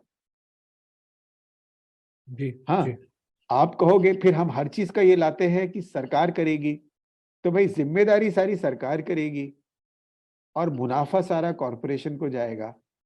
इसमें एक एसिमेट्री है ना, कि चलेगा कैसे भाई? सरकार को करने के लिए भी तो पैसे चाहिए ना, वो कहाँ से आएंगे? या व्यवस्था चाहिए, पूरा एक सिस्टम बनाना पड़ेगा ना। आप दूसरी तरफ ये भी कहते हो कि भाई सरकार को बंद कर दो, हर चीज सरकार को कुछ करने की जरूरत नहीं है, सरकार सब बंद हो जाएगी, तो कौन जाके वहां पर मलबा साफ करेगा?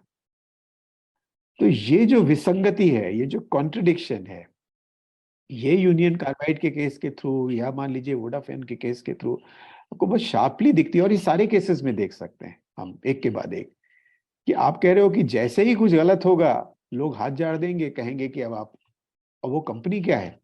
वो कंपनी तो सिर्फ एक फ्रंट है ना। आप यदि उसको वो कर दोगे, आप उसको हॉलो आउट कर दोगे, तो फिर वहां, तो ये अपने आप में एक बड़ा सवाल है। और इस सवाल का जवाब तो बाद में, पहले हम ये सवाल ही उठाते नहीं है कि भाई कुछ गलत होगा तो किसकी जिम्मेदारी होगी। और ये बहुत टेढ़ा सवाल है। और हम यदि हम यूनियन कार्बाइड में 40 साल में नहीं निकाल पाए, जहां पर कि जाने गई हैं, तो आप सोचो जहां पर इतना संगीन जुर्म नहीं हुआ है, इतना संगीन कुछ गलत नहीं हुआ है, वहां तो फिर चलते रहते हैं केसेस। 40 साल से तो यही केस चल रहा है कि कोई दुनिया का कोर्ट नहीं होगा जहां ये केस, या दुनिया में इसके अगेंस्ट में प्रोटेस्ट नहीं हुए यूनियन कार्बाइड के अगेंस्ट में, क्योंकि एक तरीके का ये तो सिंबल बन गया ना। तो यदि ये नहीं हुआ है तो बाकी जगह तो छोड़ ही दीजिए। जी। तो सर, लोगों के समझने के लिए मैं थोड़ा सा आपने जो बताया उस चीज को सिंप्लीफाई करके कंक्लूड कर देता हूँ। तो आप बताइएगा अगर मैं गलत कुछ बोल रहा हूँ। आप ये बोल रहे हैं कि कंपनीज को दो तरीके से आइडेंटिफाई किया गया। एक तो सबसे पहले है limited liability company. Limited liability का मतलब ये है कि अगर एक कंपनी है, उसके 100 शेयर्स है, मान लीजिए उसका 5 शेयर मेरे पास है, तो उस कंपनी के लॉसेस के लिए या उस कंपनी से जो नुकसान होता है उसके लिए मैं 5% ही जिम्मेदार हूं, क्योंकि मेरे पास 5 ही शेयर है। उससे ज्यादा मुझे आके कोई भी ना तो मुझसे सवाल पूछ सकता है, ना मुझे कोई कुछ और कह सकता है। मेरी लायबिलिटी जो है उस कंपनी के लिए हाँ, जितना पांच शेयर है उतना परसेंट है। भी नहीं ईशान, ऐसा नहीं कि आपके 5% घर ले लेंगे आके। 5% मतलब आपके जो शेयर है वहां पे, बस वहीं पर आपकी लायबिलिटी खत्म होती है। ठीक है। जो भी कुछ उन्हें ठीक है। करना है उन शेयर से निकालना है। आपकी किसी और कंपनी में 5 शेयर हैं, वो नहीं उसमें दखल दे सकते, ठीक है। सिर्फ मतलब रिलायंस के 5। हाँ, वो 5 शेयर से ही वो वसूली कर सकते हैं जितनी वसूली करनी है। उस 5 शेयर के अलावा मेरे पास 100 करोड़ रुपए भी पड़े हैं तो वहां से भी वो कोई पैसा मुझसे नहीं मांग सकते। दूसरी और चीज। ये सिर्फ जी। आपके लिए नहीं है, by and large even promoters के लिए भी एक तरीके से लागू होता है।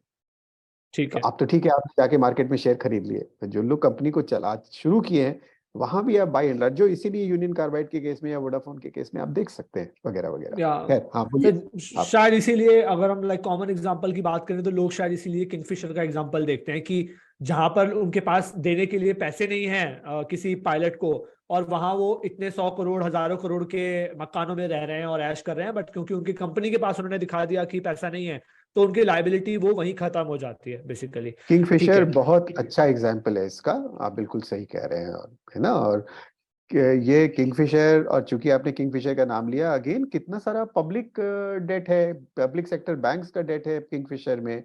और दूसरी तरफ जो है, अगेन पर्सनल ये सब बात नहीं है, पर ये पूरा कॉरपोरेशन का चरित्र है। इसमें ये कहना है कि एक विजय माल्या जी बदमाश हैं या ऐसे कुछ, इसका कुछ मतलब नहीं है। दूसरी तरफ वो आईपीएल में को लगाने के लिए पैसा है, क्या कहते हैं वो, फॉर्मूला रेस करने के लिए पैसा है, घुड़दौड़ में पैसा लगाने के लिए पैसा है उनके पास, वगैरह वगैरह। सॉरी, आप बोल रहे थे, मैं बीच में रोका आपको। जी जी जी।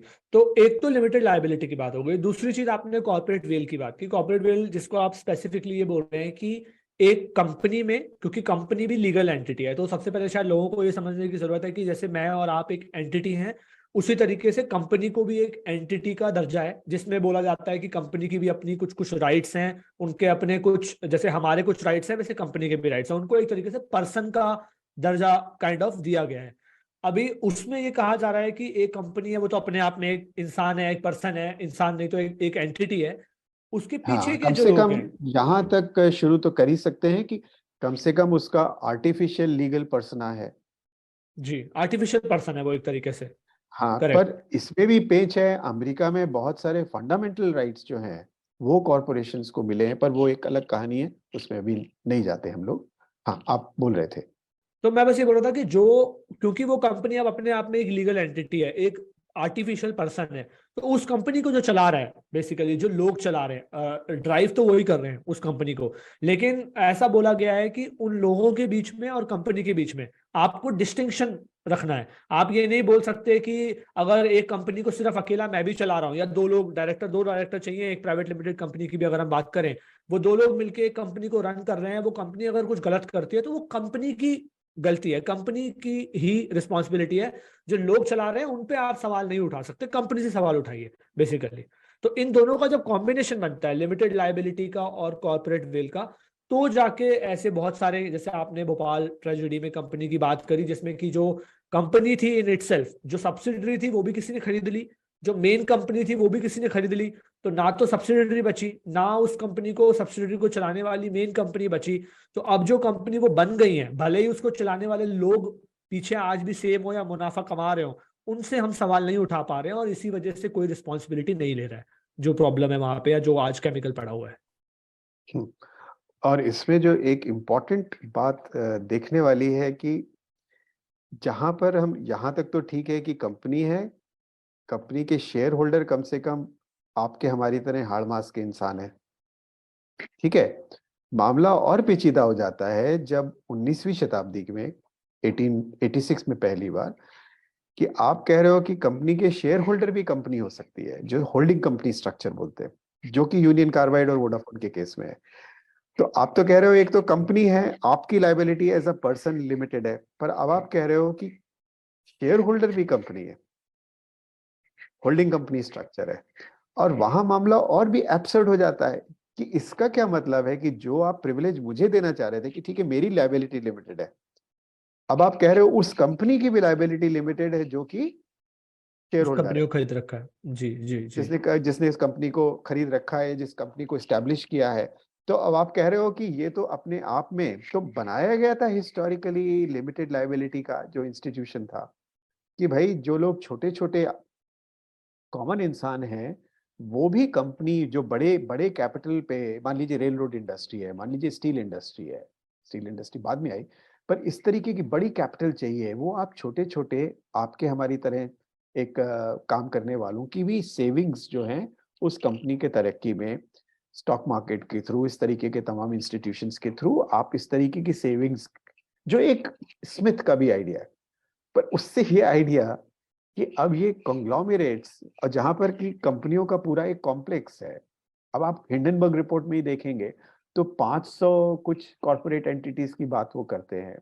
आप आईएलएफएस का केस देखेंगे, जो आईएलएफएस जो ये फाइनेंशियल इंस्टीट्यूशन जो एक तरीके से कोलैप्स हो गई, अब वहां पे कह रहे हैं कुछ 300 कंपनियां हैं, किसी को आज तक नहीं पता कि कौन सी कंपनी क्या कर रही है और किस तरीके की क्रॉस होल्डिंग्स है। अब ये समझना है कि इस तरीके के आप स्ट्रक्चर को अकाउंटेबल कैसे करेंगे, आपने क्रिएट तो कर दिया है, अब आप इसको अकाउंटेबल कैसे करेंगे। भाई डेमोक्रेसी, जहां से मैं आ रहा हूं कि भाई कोई भी डेमोक्रेसी, आप मेरे जैसे इंसान से, अभी एक कॉमन इंसान से जो सड़क पे चल रहा है उसकी भी हम जवाबदेही मांगते हैं, वो कुछ गलत करता है हम उसके लिए जेल में बंद करते हैं। अब हम कह रहे हैं इतना हमने कॉम्प्लेक्स और पावरफुल इंस्टीट्यूशन क्रिएट किया है जो एक तरीके से प्रैक्टिकली आज की इकोनॉमी को चला रहा है, और ये सवाल हम पूछ ही नहीं रहे हैं कि भाई इसकी जवाबदेही कैसे करोगे। ये सवाल ही नहीं हम उठा पा रहे हैं, ये सवाल है ही नहीं कहीं पर। तो ये सवाल है, ये चिंता का विषय है। ठीक है सर। सो एक बार आई थिंक इस केस से थोड़ा अगले केस की तरफ जाते हैं। आई मीन मैं चाहता हूं कि हम तीसरा केस तक भी जाएं, तो अगर आप थोड़ा संक्षिप्त में भी निपटाना चाहें तो अगले केस को निपटा सकते हैं, क्योंकि शायद रीजन सेम है, बिकॉज तीसरा केस थोड़ा इन दोनों केसेस से अलग जाता है।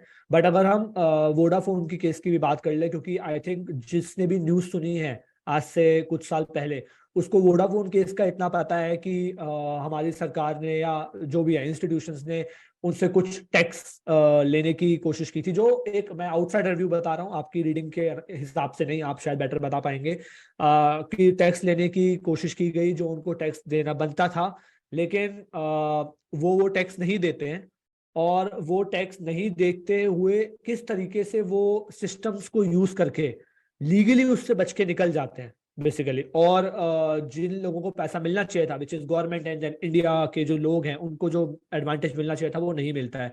तो अगर आप इसको थोड़ा समझा पाए कि क्या हुआ है इस केस में, और कैसे ये इस जिस केस के हम अभी बात कर रहे थे उससे कैसे सिमिलर है ये दोनों केसेस।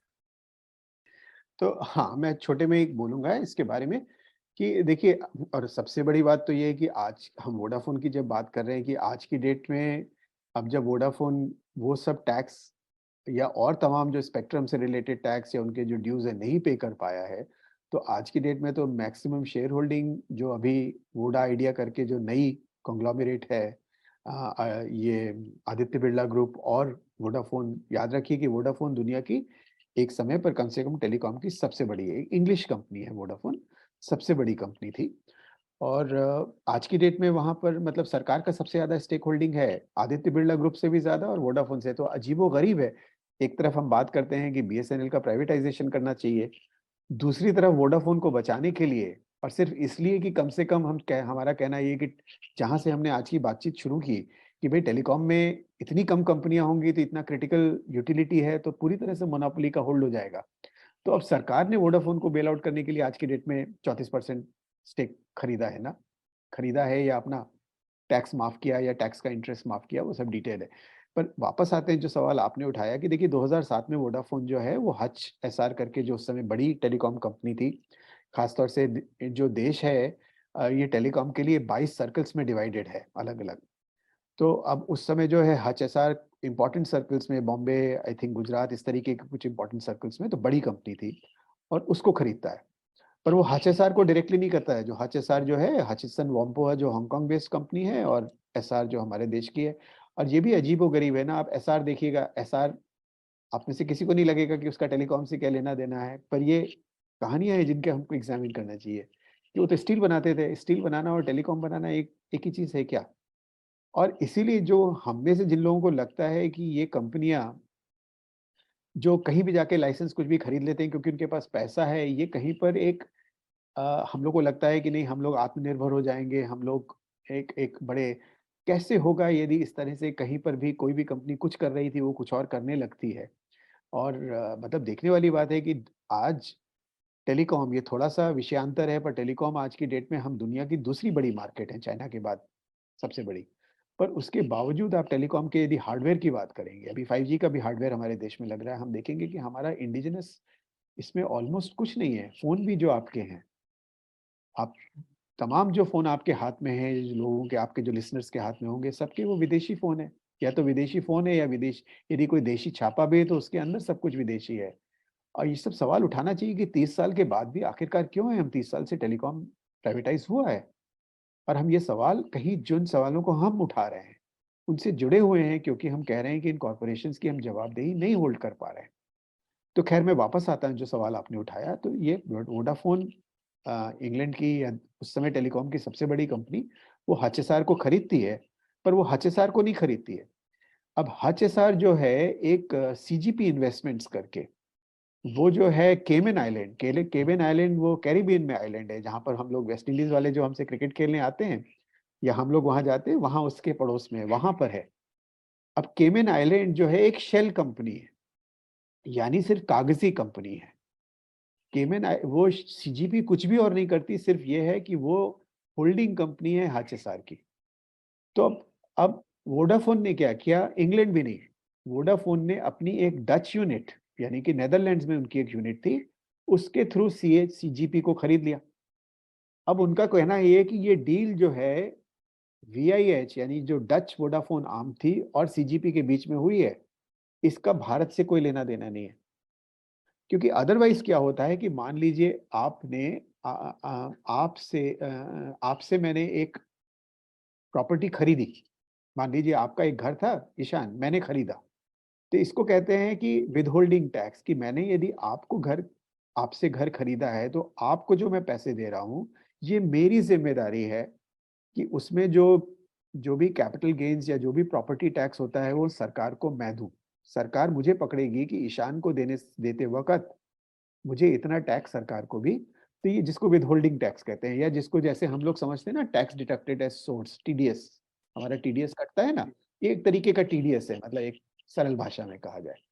तो अब ये जिम्मेदारी कहा गया कि ये वोडाफोन की थी, कि वो जो है जब वो मतलब एक तरीके से जब वो खरीद रही है तो उसमें जो सरकार का टैक्स बनता था वो सरकार को दे, है ना? तो अब पर वोडाफोन का कहना था कि हमने तो भारत में कुछ किया ही नहीं है, ये तो वीआईएच और सीजीपी के बीच की डील है। पर भारत के टैक्स अथॉरिटीज का कहना ये था कि भाई तुमने खरीदी तो जो मूल चीज है, भाई आपने ईशान से कहीं भी कुछ भी खरीदा विदेश में भी, पर यदि घर वो कानपुर में है तो कहा ये जा रहा है कि भाई घर तो और कुछ है ही नहीं, बाकी तो कागज है सिर्फ, ना वहाँ कंपनी है ना वहाँ लोग हैं, सिर्फ एक पता है, सिर्फ एक रजिस्ट्री है। और ये सब लोग मान रहे हैं, ये कोई नहीं कह रहा है कि नहीं सीजीपी कुछ और करती थी। पर ये डिस्प्यूट है और इसमें ये सुप्रीम कोर्ट तक ये केस पहुंचता है। मैं पूरी स्टोरी को शॉर्ट कर रहा हूँ। 2007 में ये डील होती है, आई थिंक 5 साल बाद 2012 में सुप्रीम कोर्ट ने जो कहा, जो अभी हम लोग कॉर्पोरेट वेल के बारे में बात कर रहे थे, एग्जैक्टली वही, कि भाई आप ये लुक थ्रू, आप घूंघट उठा के या पर्दे को उठा के पर्दे के पीछे क्या है मत देखो, पर्दे को मत उठाइए आप। और इस केस में उनका कहना था पर्दा, टैक्स अथॉरिटीज कह रही थी पर्दा कैसे ना उठाएं यदि कुछ कुल मिला के पर्दे के पीछे एक ही चीज है, पर्दे के उधर कुछ है ही नहीं, सिर्फ कागज है। तो ये डिबेट है, इस डिबेट को लेके पार्लियामेंट में प्रणब मुखर्जी उस समय फाइनेंस मिनिस्टर थे, कानून भी बदला गया कि भाई इस तरीके के कागजी डील, यदि एसेट जो है वो भारत में है और उसको खरीदा गया है तो टैक्स यहाँ पे किया जाना चाहिए। पर सुप्रीम कोर्ट ने कहा, उसके बाद ये केस भारत की सरकार ने नहीं मांगा तो उन्होंने जाके इंटरनेशनल आर्बिट्रेशन कोर्ट में, वहां पर अगेन नेदरलैंड्स में हेग में शायद वहां पर आर्बिट्रेशन हुई और उस केस का जजमेंट अभी साल या 2 साल पहले शायद 2020 में फाइनली आया। और फाइनली जो है इस पूरी चीज का लब्बे लुआब ये है कि हम लोग ये कॉर्पोरेट वेल नहीं उठा पाए हैं, जो वो करीब $1.5 बिलियन का, यानी कि $1.5 बिलियन का मतलब हुआ, आप जो भी जोड़ लीजिए, आज की डेट में $1 बिलियन 8,000 करोड़ होती है, और उसका इतने साल का इंटरेस्ट, वो सब जोड़ेंगे तो बहुत सारा पैसा आज के हिसाब से हो जाएगा। उसी समय देखेंगे जब ये सरकार ने ये पैसा मांगा 2007 के बाद में, तो जितना हमारा मनरेगा का पूरा बजट था उससे ज्यादा पैसा था, तो बहुत सारे पैसे की हम बात कर रहे हैं। पर आप नहीं ले पाए, और मूल में एक ही चीज है कि भाई वही कि मुनाफा तो शेयर होल्डर को जाएगा, पर जब जिम्मेदारी लेने की बात आती है तो आप कहते हो कॉर्पोरेट वेल है। जब टैक्स की बात हो या जो जहां पर केमिकल कौन उठाएगा वहां पर, और इस तरीके के तमाम केसेस में, और इसी सब की चूंकि एक इस तरीके की व्यवस्था है, आप कह रहे हो चाहे वो अडानी हो चाहे कोई भी हो, फिर वो लोग शेल कंपनी बनाएंगे, क्योंकि एक तरीके का व्यवस्था है ये, इसमें कोई फिर गलत सही का सवाल नहीं है।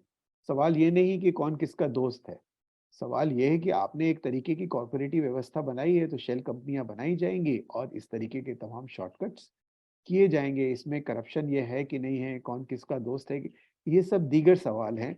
हमें मुझे जो लगता है एज एन एकेडमिक, ये मैं कुछ समझने की, कि ये हम यदि जो इसके में जो मूल फंडामेंटल जो सवाल हैं, जो सिस्टम के सवाल हैं, हम लोग नहीं उठाएंगे, तब तक हम फिर इसमें कि ये व्यक्ति अच्छा है, ये व्यक्ति खराब है, ये कंपनी अच्छी है, ये कंपनी खराब है, ये सरकार अच्छी है, सरकार खराब है, इस तरीके के बेकार के सवालों में फंस जाएंगे। व्यवस्था के सवाल उठाए जाने चाहिए। तो छोटे में ये मैं वोडाफोन के बारे में बोलूंगा ईशा। तो सर इसमें भी मैं थोड़ा सा कंक्लूड करूंगा, और अगर कुछ आप और ऐड करना चाहें। सो बेसिकली आप ये बोल रहे हैं कि वोडाफोन इंडिया में ऑपरेट कर रही थी सॉरी हच एसआर इंडिया में ऑपरेट कर रही थी उस समय, जो शायद उस समय one of the biggest telecom provider थी इंडिया में। बहुत सारे लोग, मुझे भी याद है उस समय जब फोन शुरू ही हुए थे या काफी अर्ली फेज था तो लोग हच यूज करते थे, हच की एड भी आती थी, लोग हच यूज करते थे। फिर लोगों को जो पता है वो ये पता है कि हच का नाम बदल के वोडाफोन हो गया बहुत जल्दी। और उसमें आप ये बोल रहे हैं कि ऐसा हुआ कि हच की जो होल्डिंग कंपनी थी मतलब हच की जो मेन कंपनी थी जो उसको होल्ड करती थी, वो मेन नहीं थी, कंपनी, सिर्फ कागजी कंपनी थी ईशान। जी जी, कागजी कंपनी जिसको आप शेल कंपनी भी बोल रहे थे, हाँ जिसका और हाँ कुछ काम नहीं है, बस उसको होल्ड करना है, मतलब उसकी हाँ ओनरशिप बेसिकली जो है, हाँ। वो कंपनी बाहर ऑपरेट करती थी। और वोडाफोन भी वो इंडिया एक से, नहीं, वो भी बाहर ही नहीं थी सिर्फ ईशान, ये भी कि वो एक टैक्स हेवन में थी, जहां पर टैक्स नहीं देना पड़ता ना। मतलब इंडिया में टैक्स देना पड़ता है, केमन आइलैंड में टैक्स नहीं है। ये जो टैक्स हेवंस हैं, चाहे वो मॉरिशस हो या केमन आइलैंड हो, इस तरीके के और ये बार बार वही नाम आते हैं ना। आप हिंडनबर्ग रिपोर्ट भी पढ़ेंगे तो केमन आइलैंड भी वहां पर है, मॉरिशस भी है।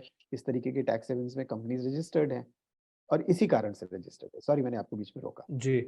सो अनिल सर, तो आप ये बोल रहे हैं कि वो कंपनी भी वहां थी जहां पर टैक्स पे नहीं करना पड़ता, मतलब जिसको टैक्स हेवन बोल रहे हैं, ताकि कंपनी अगर वहां रहेंगी तो पैसे बचा सकती हैं। वोडाफोन ने वोडाफोन ने अपने एक वोडाफोन एक कंपनी है, ब्रिटिश कंपनी है if I am not wrong, तो उन्होंने अपने डच आर्म के थ्रू, मतलब जो नीदरलैंड्स में उनका एक आर्म था जिससे वो काम करते थे, उसके थ्रू वो इस होल्डिंग कंपनी को, हच की होल्डिंग कंपनी को खरीद लेती है। क्योंकि वो कंपनी एक टैक्स हेवन में है, एक ऐसी जगह पे है जहां पे टैक्स पे नहीं करना पड़ता, तो वो इस ट्रांजैक्शन के लिए जो उनको गेन्स होते हैं उसके लिए वो टैक्स पे नहीं करती है सरकार को। करेक्ट। हमारी करेक्ट। सरकार ये बोलती है ना कि कि सिर्फ हमारी सरकार को नहीं पे करती, किसी भी सरकार को नहीं पे करती। किसी को भी पे नहीं करती, क्योंकि वहां तो करना ही नहीं है, नेदरलैंड वहां तो सरकार। टैक्स हाँ बनता ही नहीं हाँ है वहां तो। हाँ। अब यहाँ पर क्योंकि वो एक्चुअली देखा जाए तो हच इंडिया में ऑपरेट कर रही थी, उसका सारा सब कुछ इंडिया से चल रहा है, पैसा इंडिया से कमा रही है, लोग कस्टमर इंडिया में है, सब कुछ इंडिया में है। तो हमारी टैक्स जो अथॉरिटीज हैं वो ये बोलती है कि और उनका जो टैक्स, हमारे टैक्स अथॉरिटीज का कहना था कि भाई जो 11 बिलियन डॉलर, 11 बिलियन डॉलर तो बहुत सारा पैसा है ना, कीमत आकी गई एक तरीके से सीजीपी इन्वेस्टमेंट्स की, इस पूरी खरीद, इस डील 11.2 बिलियन डॉलर्स की थी शायद उस समय, है ना। भाई 11 बिलियन डॉलर का मतलब आज की डेट में करीब मोटा मोटा करीब 1 लाख करोड़ की जी, बात हो एक रही है। लाख करोड़ बहुत सारा। हाँ। तो ये लोगों का कहना था कि भाई इस कीमत, हम आपको कोई, मैं आपको कुछ कीमत दे रहा हूँ। हाँ, तो इसलिए नहीं दे रहा हूँ ना कि आपने जो टी शर्ट पहन रखी है, पर आपके पास मान लीजिए आपसे मैं घर की डील कर रहा हूँ तो उसकी वजह से ना। कहा ये जा रहा है, मतलब एक तरह से कहा जाए कि भाई टी शर्ट पहन रख, किस टी शर्ट की डील हुई, पर टी शर्ट के पीछे आपने टी शर्ट, आपकी टी शर्ट जो है आपका घर ओन करती है, इसलिए मैं आपकी टी शर्ट खरीद रहा हूँ। और 1 लाख करोड़ में टी शर्ट तो मैं 100 रुपए में खरीद लेता। तो ये हो रहा है यहाँ पे, तो उस पूरी डील की मतलब सब्सटेंस और कुछ नहीं है, सिर्फ ये। नहीं तो आप 11 बिलियन डॉलर क्यों दोगे एक शेल कंपनी के लिए? जी जी जी, टैक्स बचाने के लिए बेसिकली ये सब किया गया उस टाइम पे। और इंडियन अथॉरिटीज ने जब इस पे सवाल उठाया कि भाई आप इंडिया में ऑपरेट करते थे, आपको टैक्स देना चाहिए, तो जो रीजन दिया गया वो यही दिया गया सुप्रीम कोर्ट के द्वारा भी और फाइनली भी, कि आप जो कॉर्पोरेट वेल है, कि आप उस पर्दे को ना उठाएं, आप ये देखें कि उस कंपनी की ओनरशिप किसके पास थी, ओनरशिप बाहर थी, वहां पे टैक्स बनता नहीं था, तो लीगली कोई टैक्स नहीं बनता, कोई टैक्स नहीं दिया जाएगा, ये बनाया गया। हाँ, तो बल्कि सर जो ये, ईशान ओनरशिप का सवाल ही मत उठाएं। आप कह रहे हो कि ये डील सीजीपी और वीआईएच के बीच में, एक नीदरलैंड्स की कंपनी है, एक उसकी कंपनी, आपको यहाँ पे सवाल ही नहीं। आप ये सोचिए एक तरीके से, सुप्रीम कोर्ट का जो भी हो, एक तरीके का ये कॉर्पोरेट, मैं तो एज अ ले पर्सन कह रहा हूँ कि भाई ये अपने आप में एक एब्सर्डिटी है। आप कैसे ये सवाल नहीं लाएंगे, और उसके इम्प्लीकेशन एक तीसरी दुनिया के एक तथाकथित डेवलपिंग कंट्री के लिए बहुत ही सेंट्रल, बहुत ही फंडामेंटल सवाल हैं, जिन सवालों को हमें उठाना पड़ेगा। सुप्रीम कोर्ट वो लॉ को देख रही है, वो लॉ की दायरे के अंदर काम करते हैं, मैं और आप दायरे के अंदर काम नहीं करते हैं, इसलिए हमें ये जी, सवाल उठाना चाहिए। तो सॉरी, इससे आप कुछ सर जो कह रहे हमारा, इससे जो हमारा नुकसान हुआ होगा देश का, वो आप बता रहे हैं 1.5 बिलियन डॉलर, अगर हम सिर्फ टैक्स हटा, मतलब उस पर इंटरेस्ट हटा दें, उस समय भी अगर ये पैसा लिया जाता तो कुछ उस समय हाँ, 70 रुपए 1.6। शायद, उस समय शायद 70 रुपए के आसपास डॉलर था, तो आप कुछ 10,500 11 करोड़ की बात कर रहे हैं उस समय के हिसाब से। 2012 में एक 60 रुपए। या मतलब वो तो बढ़ता ही चला गया ना वो इंटरेस्ट, क्योंकि डील तो 2007 में हुई, और करते करते करते लगातार, तो एक समय पे शायद 3 साढ़े 3 बिलियन डॉलर की बात हो रही थी वगैरह, क्योंकि इंटरेस्ट जोड़ के वगैरह, तो ये मुश्किल। और मतलब क्योंकि वो इंटरनेशनल आर्बिट्रेशन में चला गया, तो लगातार डॉलर्स में ही बात होती रही, और चूंकि मिलने की बात तो कभी पहुंच ही नहीं पाई, तो उसको कन्वर्ट करने का हम सब ये नोशनल वैल्यू कर रहे हैं, मतलब एक तरीके से। हम्म हम्म ठीक है सर, तो ये दो हमने ऐसे केसेस देखे जहां पर ये सारी कंपनीज अपनी लिमिटेड लायबिलिटी और कॉर्पोरेट वेल को यूज करके बच के निकल जाती हैं। अब हम एक ऐसे केस की बात कर लेते हैं जिसपे आपने अध्ययन भी किया है, जिसमें इसको खारिज किया गया है, मतलब इसको हटाया गया है बेसिकली। वो केस के बारे में अगर आप थोड़ा सा लोगों को बता पाएं। वैसे मैं थोड़ा आइडिया दे देता हूँ। वो आइडिया केस ऐसा है कि फ्यूचर ग्रुप है इंडिया में, जो सबसे बड़ा कुछ साल पहले तक रिटेल में जिसकी दुकानें थी, जो लोग सामान खरीदते थे, कपड़े खरीदते थे, जिनसे बेसिकली सामान खरीदते थे। तो रिलायंस और अमेजोन के बीच का ये केस है, जिसमें कि इसकी जो ओनरशिप है वो एक टाइम पे रिलायंस कुछ एक्वायर करने जाता है, और अमेजोन के पास इसके पहले ही कुछ ओनरशिप होती है, जिस ओनरशिप के अंदर एक कुछ ऐसे क्लॉजेस होते हैं जिस क्लॉजेस की वजह से वो रिलायंस को रोक देता है ये चीज, ये फ्यूचर ग्रुप में अपनी खरीदने के लिए बेसिकली रोक देता है। शायद एक सिमिलर सा केस अभी, सिमिलर तो नहीं बोलूंगा, शायद एक सिमिलर सा केस अभी एनडीटीवी के अंदर भी हुआ है, जिसमें सिमिलर तो नहीं है बट उसमें भी जैसे अडानी ग्रुप जो है, एनडीटीवी को ओनर्स को पता भी नहीं चलता और अडानी ग्रुप पीछे से होल्डिंग ले लेते हैं बेसिकली। तो इस केस में जो फाइनल डिसीजन आया है वो कॉर्पोरेट वेल के अगेंस्ट जाते हैं बेसिकली, जो आपने मूल सवाल उठाया। बट अगर आप इस केस को थोड़ा ब्रॉडली पहले लोगों के लिए एक्सप्लेन कर पाएं और फिर आप बताएं कि इसको लीगली किस तरीके से अलग तरीके से व्यू किया गया है। फिर मेरा उस पर एक बुनियादी सवाल भी है, वो मैं आपसे जरूर पूछूंगा, बट आप पहले अगर केस समझा दें लोगों को। हुँ। हाँ, मैं बहुत छोटे में रखता हूँ क्योंकि इसमें 3 एक्टर्स हैं और तीनों कॉर्पोरेट एक्टर्स हैं इस टाइम ना। फ्यूचर रिटेल फ्यूचर रिटेल और उसकी होल्डिंग कंपनी फ्यूचर कूपन और अमेज़न और रिलायंस। अब इसमें होता क्या है कि ये जब कोविड वगैरह का जब चक्कर होता है, मानी हुई बात है। अब इस तरीके के जो ऑर्गेनाइज़्ड रिटेल सबसे बड़ा बिग बाज़ार हम सब जानते हैं, यदि फ्यूचर रिटेल ना भी जानते हो, तो बिग बाज़ार फ्यूचर रिटेल का है। फ्यूचर रिटेल उनकी कंपनी है, बिग बाज़ार उनकी ब्रांड है।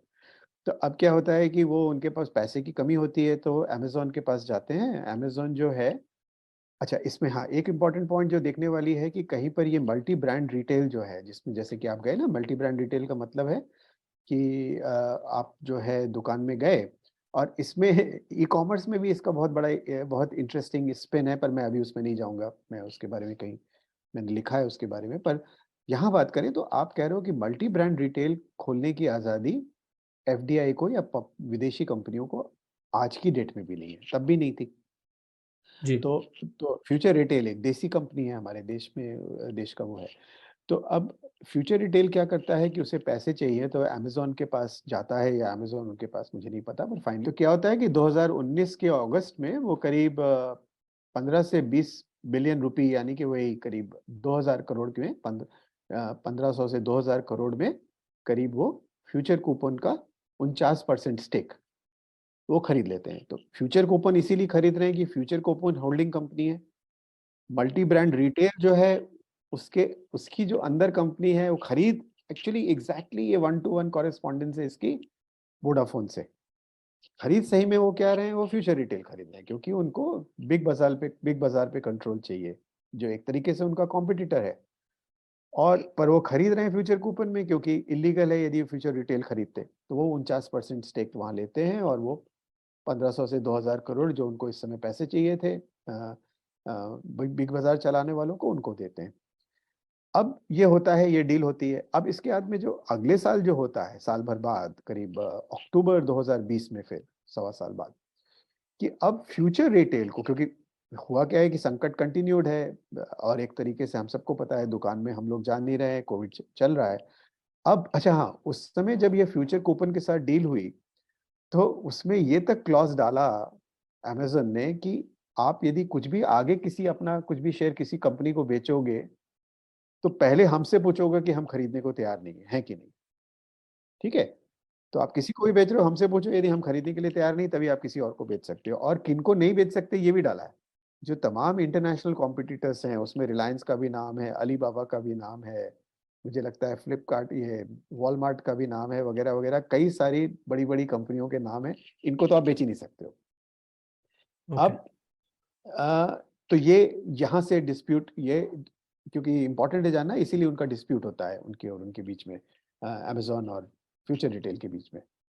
अब फ्यूचर को रिटेल क्या करती है कि साल भर बाद, क्योंकि उन्हें और पैसे चाहिए, अब करीब वो 10,000 करोड़ का जो है वो के इन्वेस्टमेंट के लिए अपना पूरा एक तो रिस्ट्रक्चर किया उसने फ्यूचर रिटेल को, कई सारी अपनी आर्म्स थी उनको, एक उनको फ्यूचर रिटेल में उनको सबको इंटीग्रेट किया, और फ्यूचर रिटेल का जो है एक सब्सटैंशियल स्टेक जो है वो रिलायंस रिटेल को, हाँ, वो उन्होंने बेच दिया 10,000 करोड़ के इन्वेस्टमेंट में। अब जैसे ही ये डील होती है, अमेज़न कोर्ट में जाती है, और हाँ, इंटरनेशनल सिंगापुर में जो उनका, क्योंकि उनकी जो डील है, ये कई सारी डील्स जो हैं इंटरनेशनल कोर्ट्स में की जा रही हैं, कि मतलब उसमें जो जुरिस्डिक्शन है वो इंटरनेशनल आर्बिट्रेशन को। तो अब ये भी एक इम्पोर्टेंट सवाल है, चाहे वोडाफोन देखोगे या यूनियन कार्बाइड देखोगे, और खासतौर से अब आप जो तमाम कॉर्पोरेट डील्स हैं, इंक्लूडिंग जो रिलायंस के कुछ ऑयल डील्स हैं, जिसमें रिलायंस की पोजीशन ये है, तो हम लोग बोलते रहते हैं ये देशी कंपनी विदेशी कंपनी, रिलायंस का कहना है कि इंडियन कोर्ट्स के उसमें, तो इंक्लूडिंग, चलिए ये तो विदेशी कंपनी है अमेज़न, पर रिलायंस की भी पोजीशंस हैं केसेस में, कभी तो वो बोलेंगे हम देशी कंपनी है इसलिए सरकार को सपोर्ट करना चाहिए, पर दूसरी तरफ कई सारी डील में वो कहेंगे कि इंडियन कोर्ट्स का जुरिस्डिक्शन ही नहीं है, आप कर ही नहीं सकते। रिलायंस और ओएनजीसी के डिस्प्यूट में रिलायंस की ये पोजीशन थी, पर मैं उसमें भी नहीं जा रहा हूँ, वापस आता हूँ यहाँ पे। तो अब जब ये हुआ, तो तुरंत ही आर्बिट्रेशन में चले गया अमेज़न, और उन्होंने कहा कि ये डील मानी नहीं जानी चाहिए क्योंकि ये हमारी डील के खिलाफ है। इसमें फ्यूचर रिटेल की पोजीशन बहुत क्लियर है कि भाई फ्यूचर रिटेल अलग है, फ्यूचर कूपन अलग है, और अमेज़न ये कह रहा है कि फ्यूचर कूपन और फ्यूचर रिटेल एक ही कंपनी है। और सवाल के फिर से आप यदि इसको वोडाफोन और यूनियन कार्बाइड के सवाल से जोड़ोगे, तो सवाल यही कि कॉर्पोरेट वेल को पियर्स किया जा सकता है, नहीं किया जा सकता है। यदि कॉर्पोरेट वेल को आप पियर्स करते हैं तो यूनियन कार्बाइड और यूनियन कार्बाइड इंडिया एक ही कंपनी है। यदि कॉर्पोरेट वेल को आप पियर्स करते हैं तो सीजीपी इन्वेस्टमेंट और हचएसआर एक ही कंपनी है। यहाँ पे भी आप यदि कॉर्पोरेट वेल को पियर्स करोगे, जो अमेज़न कह रहा है कि पियर्स करो, तो फ्यूचर कूपन और फ्यूचर रिटेल एक ही कंपनी है। फ्यूचर रिटेल का कहना है कि नहीं, हम तो दो अलग-अलग कंपनी। पर इंटरेस्टिंग ये चीज़ है कि आप देखोगे हाई कोर्ट का जजमेंट है इसमें, इसमें सुप्रीम कोर्ट का भी एक कुछ बीच में वो है, दखल है। अभी भी केस चल रहा है। सॉरी, मैं एक सेकंड रोकता हूँ। तो जस्ट लोगों को क्लियर करने के लिए, आपने जो बताया उसमें फ्यूचर कूपन जो है, अमेजोन की डील होती है फ्यूचर कूपन से। वो फ्यूचर कूपन के साथ डील करती है। फ्यूचर कूपन कुछ नहीं है। फ्यूचर कूपन अभी के लिए आप ऐसे मान लीजिए कि फ्यूचर रिटेल को जो होल्ड कर रही है कंपनी, वो फ्यूचर कूपन है। तो वो फ्यूचर कूपन को खरीदते हैं, क्योंकि फ्यूचर रिटेल को तो वो खरीद नहीं सकते, बिकॉज एफडीआई का रूल है उस समय तक, और आप नहीं बाय कर सकते फ्यूचर रिटेल को। तो फ्यूचर कूपन के थ्रू वो अपना होल्डिंग उसमें पा लेते हैं। उसमें ऐसा क्लॉज डालते हैं कि आप ये किसी को आगे बेचेंगे, अगर वो फ्यूचर कूपन के साथ क्लोज है कि अगर आप किसी को बेचेंगे आगे, तो आप हमसे पूछेंगे, और आप रिलायंस को नहीं बेच सकते, वॉलमार्ट को नहीं बेच सकते, ऐसे हमारे कॉम्पिटिटर्स को नहीं बेच सकते। अब फ्यूचर एक साल बाद और पैसा चाहिए, तो अब चला तो फ्यूचर रिटेल ही रही है, मतलब काम तो फ्यूचर रिटेल ही कर रही है। अब फ्यूचर रिटेल रिटेल जाती है मार्केट में और वो बोलती है कि हमें और पैसा चाहिए, इन्वेस्टमेंट रेस करनी है, तो वो रिलायंस को 10,000 करोड़ में अपने कुछ स्टेक सेल करते हैं। इसके खिलाफ, क्योंकि अगर हमने जैसे पहले बात की, फ्यूचर रिटेल फ्यूचर कूपन अलग अलग कंपनी है, तो इसलिए वो ये कर सकते थे, वो किसी रूल के खिलाफ नहीं जा रहे थे, अगर हम पुराने कंस्ट्रक्ट्स को मान के चले। अब अमेजोन ये बोलती है कि नहीं, फ्यूचर रिटेल को क्योंकि होल्ड कर रही है फ्यूचर कूपन, लेकिन है तो फ्यूचर रिटेल ही, मतलब तो आप इसको एक ही कंपनी मानिए, और जो हमारा लीगल बाइंडिंग फ्यूचर कूपन के साथ हुआ है कि वो किसी को नहीं बेच सकते, आप फ्यूचर रिटेल को भी किसी को नहीं बेच सकते। ये वो सवाल खड़ा करती है मार्केट में। यहाँ तक समझ आया? आगे आप बताइए सर, सुप्रीम कोर्ट के आप हाँ, जजमेंट की बात तो कर रहे मैं थे। ये कह रहा हूँ कि इसमें लगातार आप देखोगे अभी भी केस चल रहा है, इसमें कोई जजमेंट नहीं आई है सीधे सीधे। तो पहले तो आर्बिट्रेशन कोर्ट में जैसे सिंगापुर में गए वो, उन्होंने कहा कि ये डील नहीं हो सकती, जब तक हम अपना फैसला नहीं देंगे, जिसको स्टे ऑर्डर हमारे यहाँ बोलते हैं ना, कि भाई मैंने आपसे कुछ खरीदा, अब कोई और कहता है, कोई और पार्टी कहती है कि नहीं ईशान की प्रॉपर्टी नहीं है, वो तो मेरी है या मेरा इसमें हिस्सा है, तो जाके कोर्ट से स्टे ले लेती है ना। आप कितने सारे घर देखोगे कि पड़े हुए हैं, खंडहर हो गए हैं और स्टे लगा हुआ है उन पे, ना आप खरीद सकते हो ना मैं बेच सकता हूँ, वो खंडहर हो गया घर, कोर्ट में केस चल रहा है, कोई भी पार्टी इसका फायदा नहीं। तो यहाँ पर भी यही हुआ है कि फ्यूचर रिटेल इसी बीच में दिवालिया हो गई एक तरीके से, है ना, क्योंकि उसके पास पैसे नहीं है, उसको पैसे की डेस्परेशन थी, वो तमाम तरीके की उसकी जो देनदारी है उसको वो कमिट नहीं कर पा रही है, वो आई थिंक वो फाइनली वो बैंक्रप्सी उसमें चली गई है प्रोसीडिंग्स में, और दूसरी तरफ इन्होंने स्टे ले रखा है। अब सवाल ये था कि ये स्टे लीगल है कि नहीं है, फ्यूचर रिटेल के ऊपर आर्बिट्रेशन कोर्ट का जुरिस्डिक्शन है कि नहीं है। हाई कोर्ट में 2 या 3 बार केसेस जा चुके हैं, सुप्रीम कोर्ट ने भी कुछ कहा है, पर कुल मिला के ये जो अभी तक का ये है कि केस चल रहा है, रिलायंस का कंट्रोल इसके ऊपर नहीं हो पाया है, यही कि कॉर्पोरेट वेल सही है कि नहीं है, ये केस फंसा हुआ है। पर इंटरेस्टिंग चीज जो हमारे लिए जो इम्पोर्टेंट सवाल है कि यहाँ पर देखिए, वहां पर कोई भी कॉर्पोरेट वेल उठाने को तैयार नहीं है, यहाँ पर कॉर्पोरेट वेल की बात ही नहीं हो रही है। और यही जो चीज जो मुझे जो लगता है, जहां पे मैं खत्म करना चाहता हूँ आज की बातचीत, कि देखिए, पब्लिक इंटरेस्ट की जब बात आ रही है तो आप तुरंत कॉर्पोरेट वेल, सब लोग कॉर्पोरेट वेल मानने के लिए तैयार हो जाते हैं। यही अब दो कॉर्पोरेट, अब ये तो अमेज़न, एक तरीके से अमेज़न और रिलायंस के बीच की लड़ाई है। आप कह रहे हो कि इंटरेस्टिंगली इंडियन कोर्ट्स भी कॉर्पोरेट वेल को उठाने को तैयार हैं, आर्बिट्रेशन कोर्ट भी तैयार है। ये अपने आप में देखिए, ये सवाल है कि ये अंतर्विरोध कि, और इसीलिए जो इम्पोर्टेंट सवाल जो हमारे लिए आखिरी सवाल जहाँ से हमने आज की बातचीत शुरू की थी, कि भाई आप प्राइवेटाइज़ कर रहे हो, प्राइवेट कॉर्पोरेशंस के हाथ में पूरी इकोनॉमी दे रहे हो, यहाँ तक ठीक है। पर इस सब में पब्लिक इंटरेस्ट का क्या होगा? और पब्लिक इंटरेस्ट का मतलब सिर्फ वो लोग नहीं है, जहाँ से आपने बातचीत शुरू की थी ईशान, कि मान लीजिए कुछ 10-15 करोड़ लोग हैं इस देश में जिनके पास काफ़ी पैसे भी हैं। पर बाकी जो लोग, जिनके लिए वो बर्दवान यूनिवर्सिटी वाला ऐड निकल रहा है कि 300 रुपए में पीएचडी करने के बाद भी आप पढ़ाएँगे, ऐसे लोगों के इंटरेस्ट, या जो मान लीजिए जो लोग कंस्ट्रक्शन साइट्स पे काम कर रहे हैं, इनके लोगों के इंटरेस्ट का क्या होगा? जब हम एक तरीके की कॉर्पोरेटी व्यवस्था पूरे देश में लागू कर रहे हैं, साथ में ये सवाल उठाना भी ज़रूरी है। वो सही है व्यवस्था, गलत है, मैं इसमें नहीं जाऊँगा। पर ये सवाल एकदम फंडामेंटल है जो साथ में आना चाहिए, जो हम नहीं उठा रहे हैं, ये मेरी चिंता है। ठीक है, ठीक है सर। एक लास्ट क्वेश्चन पूछूंगा मैं आपसे। बहुत सिंपल सा सवाल है, इसका छोटा सा जवाब होगा मुझे पता है, बट छोटा तो नहीं, कॉम्प्लिकेटेड जवाब हो सकता है, लेकिन दो सवाल है। एक क्वेश्चन मेरा ये है कि लोगों को, मतलब आप ये सवाल जरूर उठा रहे हैं, आप जैसे बहुत सारे लोग भी इन सवालों को उठा रहे होंगे। ये पॉपुलर नैरेटिव में ये क्वेश्चन है नहीं, फॉर वेरियस रीजंस, जिसमें हम नहीं जाते। मीडिया इन क्वेश्चंस को नहीं उठाएगा, शायद कभी भी नहीं उठाएगा, बिकॉज वो उसके इंटरेस्ट में नहीं है। एज एन इंडिविजुअल जो भी इसको देखे, वो जो इस पॉडकास्ट को देख रहा है, जो इस बात को सुन रहा है, वो पहले ऐसा मुझे लगता है कि वो खुद से तो कुछ शायद कुछ कर तो नहीं सकता इसमें, क्योंकि बहुत बड़ी पावर्स इन्वॉल्व है। लेकिन अवेयर होने के लिए क्या आप कोई रास्ता बता सकते हैं कि किस तरीके से हम इन चीजों के लिए कॉन्शियस हो सकते हैं, अवेयर हो सकते हैं, ताकि हम इसको सही एंगल से देख पाए? क्योंकि अभी तो शायद सही एंगल से ही नहीं देख पाते हम इस चीज को। हाँ, नहीं, नहीं, मैं मतलब हाँ, ये मुश्किल सवाल है और शायद इसका कुछ सीधा-सीधा जवाब नहीं है। एक बात आपने बिल्कुल सही की कि भाई मीडिया कैसे उठाएगा, आप आज की डेट में देखोगे, तो और जो कहा जाता है कि पूरी तरह से मीडिया जो है वो किसके ऊपर डिपेंडेंट है, एडवर्टाइज़मेंट के ऊपर डिपेंडेंट है। एडवर्टाइज़मेंट्स कौन दे रहे हैं, या मीडिया की ओनरशिप, आपने अभी एनडीटीवी का सवाल किया, तो मीडिया की ओनरशिप कहाँ पर है? तो यदि वही कॉर्पोरेट ग्रुप्स मीडिया ओन कर रहे हैं तो हम ये सवाल, और ये सवाल आप सही कह रहे हो कि अभी हम एक मीटिंग में गए थे, वहाँ हमारे एक आईआईटी में सफाई कर्मी हैं, तो वो कहने लगे कि अरे! आप लोग, आप तो ये कह रहे हैं, इसका मतलब मैं नहीं, कहीं बात आई, कुछ आई कि उन्होंने पेपर में कुछ पढ़ा, तो उसके ऊपर कुछ सवाल, तो आप लोग कह रहे हो कि जो पेपर में निकलता है सही नहीं निकलता है। तो ये मेरे ख़्याल से सवाल तो मूल ये है कि भई जो भी कहीं हम जो आप जो कह रहे हो कि जो भी ताकतवर हैं, लोग हैं, अ, इंक्लूडिंग मेरे जैसे लोग, यदि मैं टीचर हूँ और मेरी क्लास में स्टूडेंट है, तो मैं तो स्टूडेंट्स को यही कहूँगा कि नहीं, पर आपको सवाल उठाना पड़ेगा कि आपके टीचर क्या बोल रहे हैं। हम जिस समाज में रहते हैं, उसमें ये कि जो टीचर कह रहा है वही सही है, या जो ताकतवर लोग कह रहे हैं वो सही है, ये मानने से तो काम नहीं चलेगा। सवाल तो उठाना चाहिए।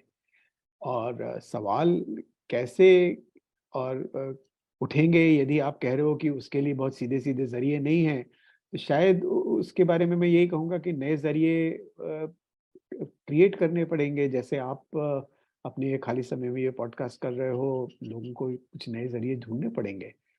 पर ये कि और ये लगातार ये इसी तरीके से एक तरीके से मैं कहूँगा कि ह्यूमैनिटी की प्रोग्रेस हुई है भाई।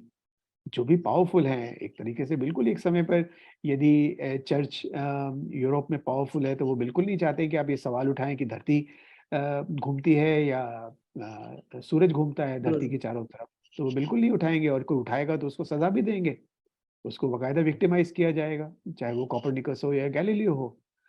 पर जो सही सवाल हैं तो हम लोग को सही सवाल तो उठाने पड़ेंगे, उनका हल निकलेगा कि नहीं, हमारी समझ बढ़ेगी नहीं, ये बात की चीजें हैं। सवाल तो हमको उठाने पड़ेंगे, इसका कोई शॉर्टकट नहीं है। एक लास्ट चीज सर, 2 मिनट आपके और लूंगा मैं। आई नो आप जब हम कॉलेज में भी पढ़ते थे तो आप हमें कुछ मूवीज रिकमेंड करते थे, कुछ चीजें पढ़ने के लिए बोलते थे। एक आउटसाइडर व्यू, मतलब एक ऐसे इंसान के लिए जो इस व्यवस्था को कुछ समझना नहीं चाहता, बट इंट्रोड्यूस होना चाहता है, समझना चाहता है, थोड़ा बहुत जानना चाहता है, जो भी आपका एरिया है। अगर आप कुछ बुक्स या कोई मूवी रिकमेंड करना चाहें जो लोग पढ़ सकते हैं या देख सकते हैं, जिससे उन्हें कुछ और इन चीजों के बारे में सोचने के लिए एक प्रेरित करे, वो चीजें, इफ यू हैव एनीथिंग। बिल्कुल, मतलब एक बिल्कुल, चूंकि आपने फिल्म का नाम लिया एकदम, अभी जो रिसेंट एक हॉलीवुड फिल्म है ना, ये डोंट लुक अप करके, आपने देखी जी, है? नहीं मैंने नहीं तो देखी मैं सर। तो नहीं देखी है। तो सबसे पहले तो लोग ये कहूंगा कि जो हमको कहा जाता है कि ऊपर देखो ही मत तुम, तो ये बहुत अच्छी फिल्म है क्लाइमेट चेंज के बारे में, क्लाइमेट चेंज का एक तरीके से, पर बिल्कुल जो हम और आप बात कर रहे हैं इसके ऊपर भी लागू होती है कि भाई कहा यह जाता है कि देखो ही मत, और देखोगे तो फिर मुश्किल ही मुश्किल है, क्योंकि सच्चाई दिखेगी और फिर आपको सवाल उठाने पड़ेंगे भाई। पर देखना तो पड़ेगा। तो आप सबसे पहले मैं आपके, यदि एक जगह से आप शुरू करना चाहते हैं, चूंकि ये रिसेंट और ये हॉलीवुड फिल्म है, शायद आसानी से मिल भी जाएगी। आप सब लोग ये फिल्म डोंट लुक अप देखिए टू बिगिन विद।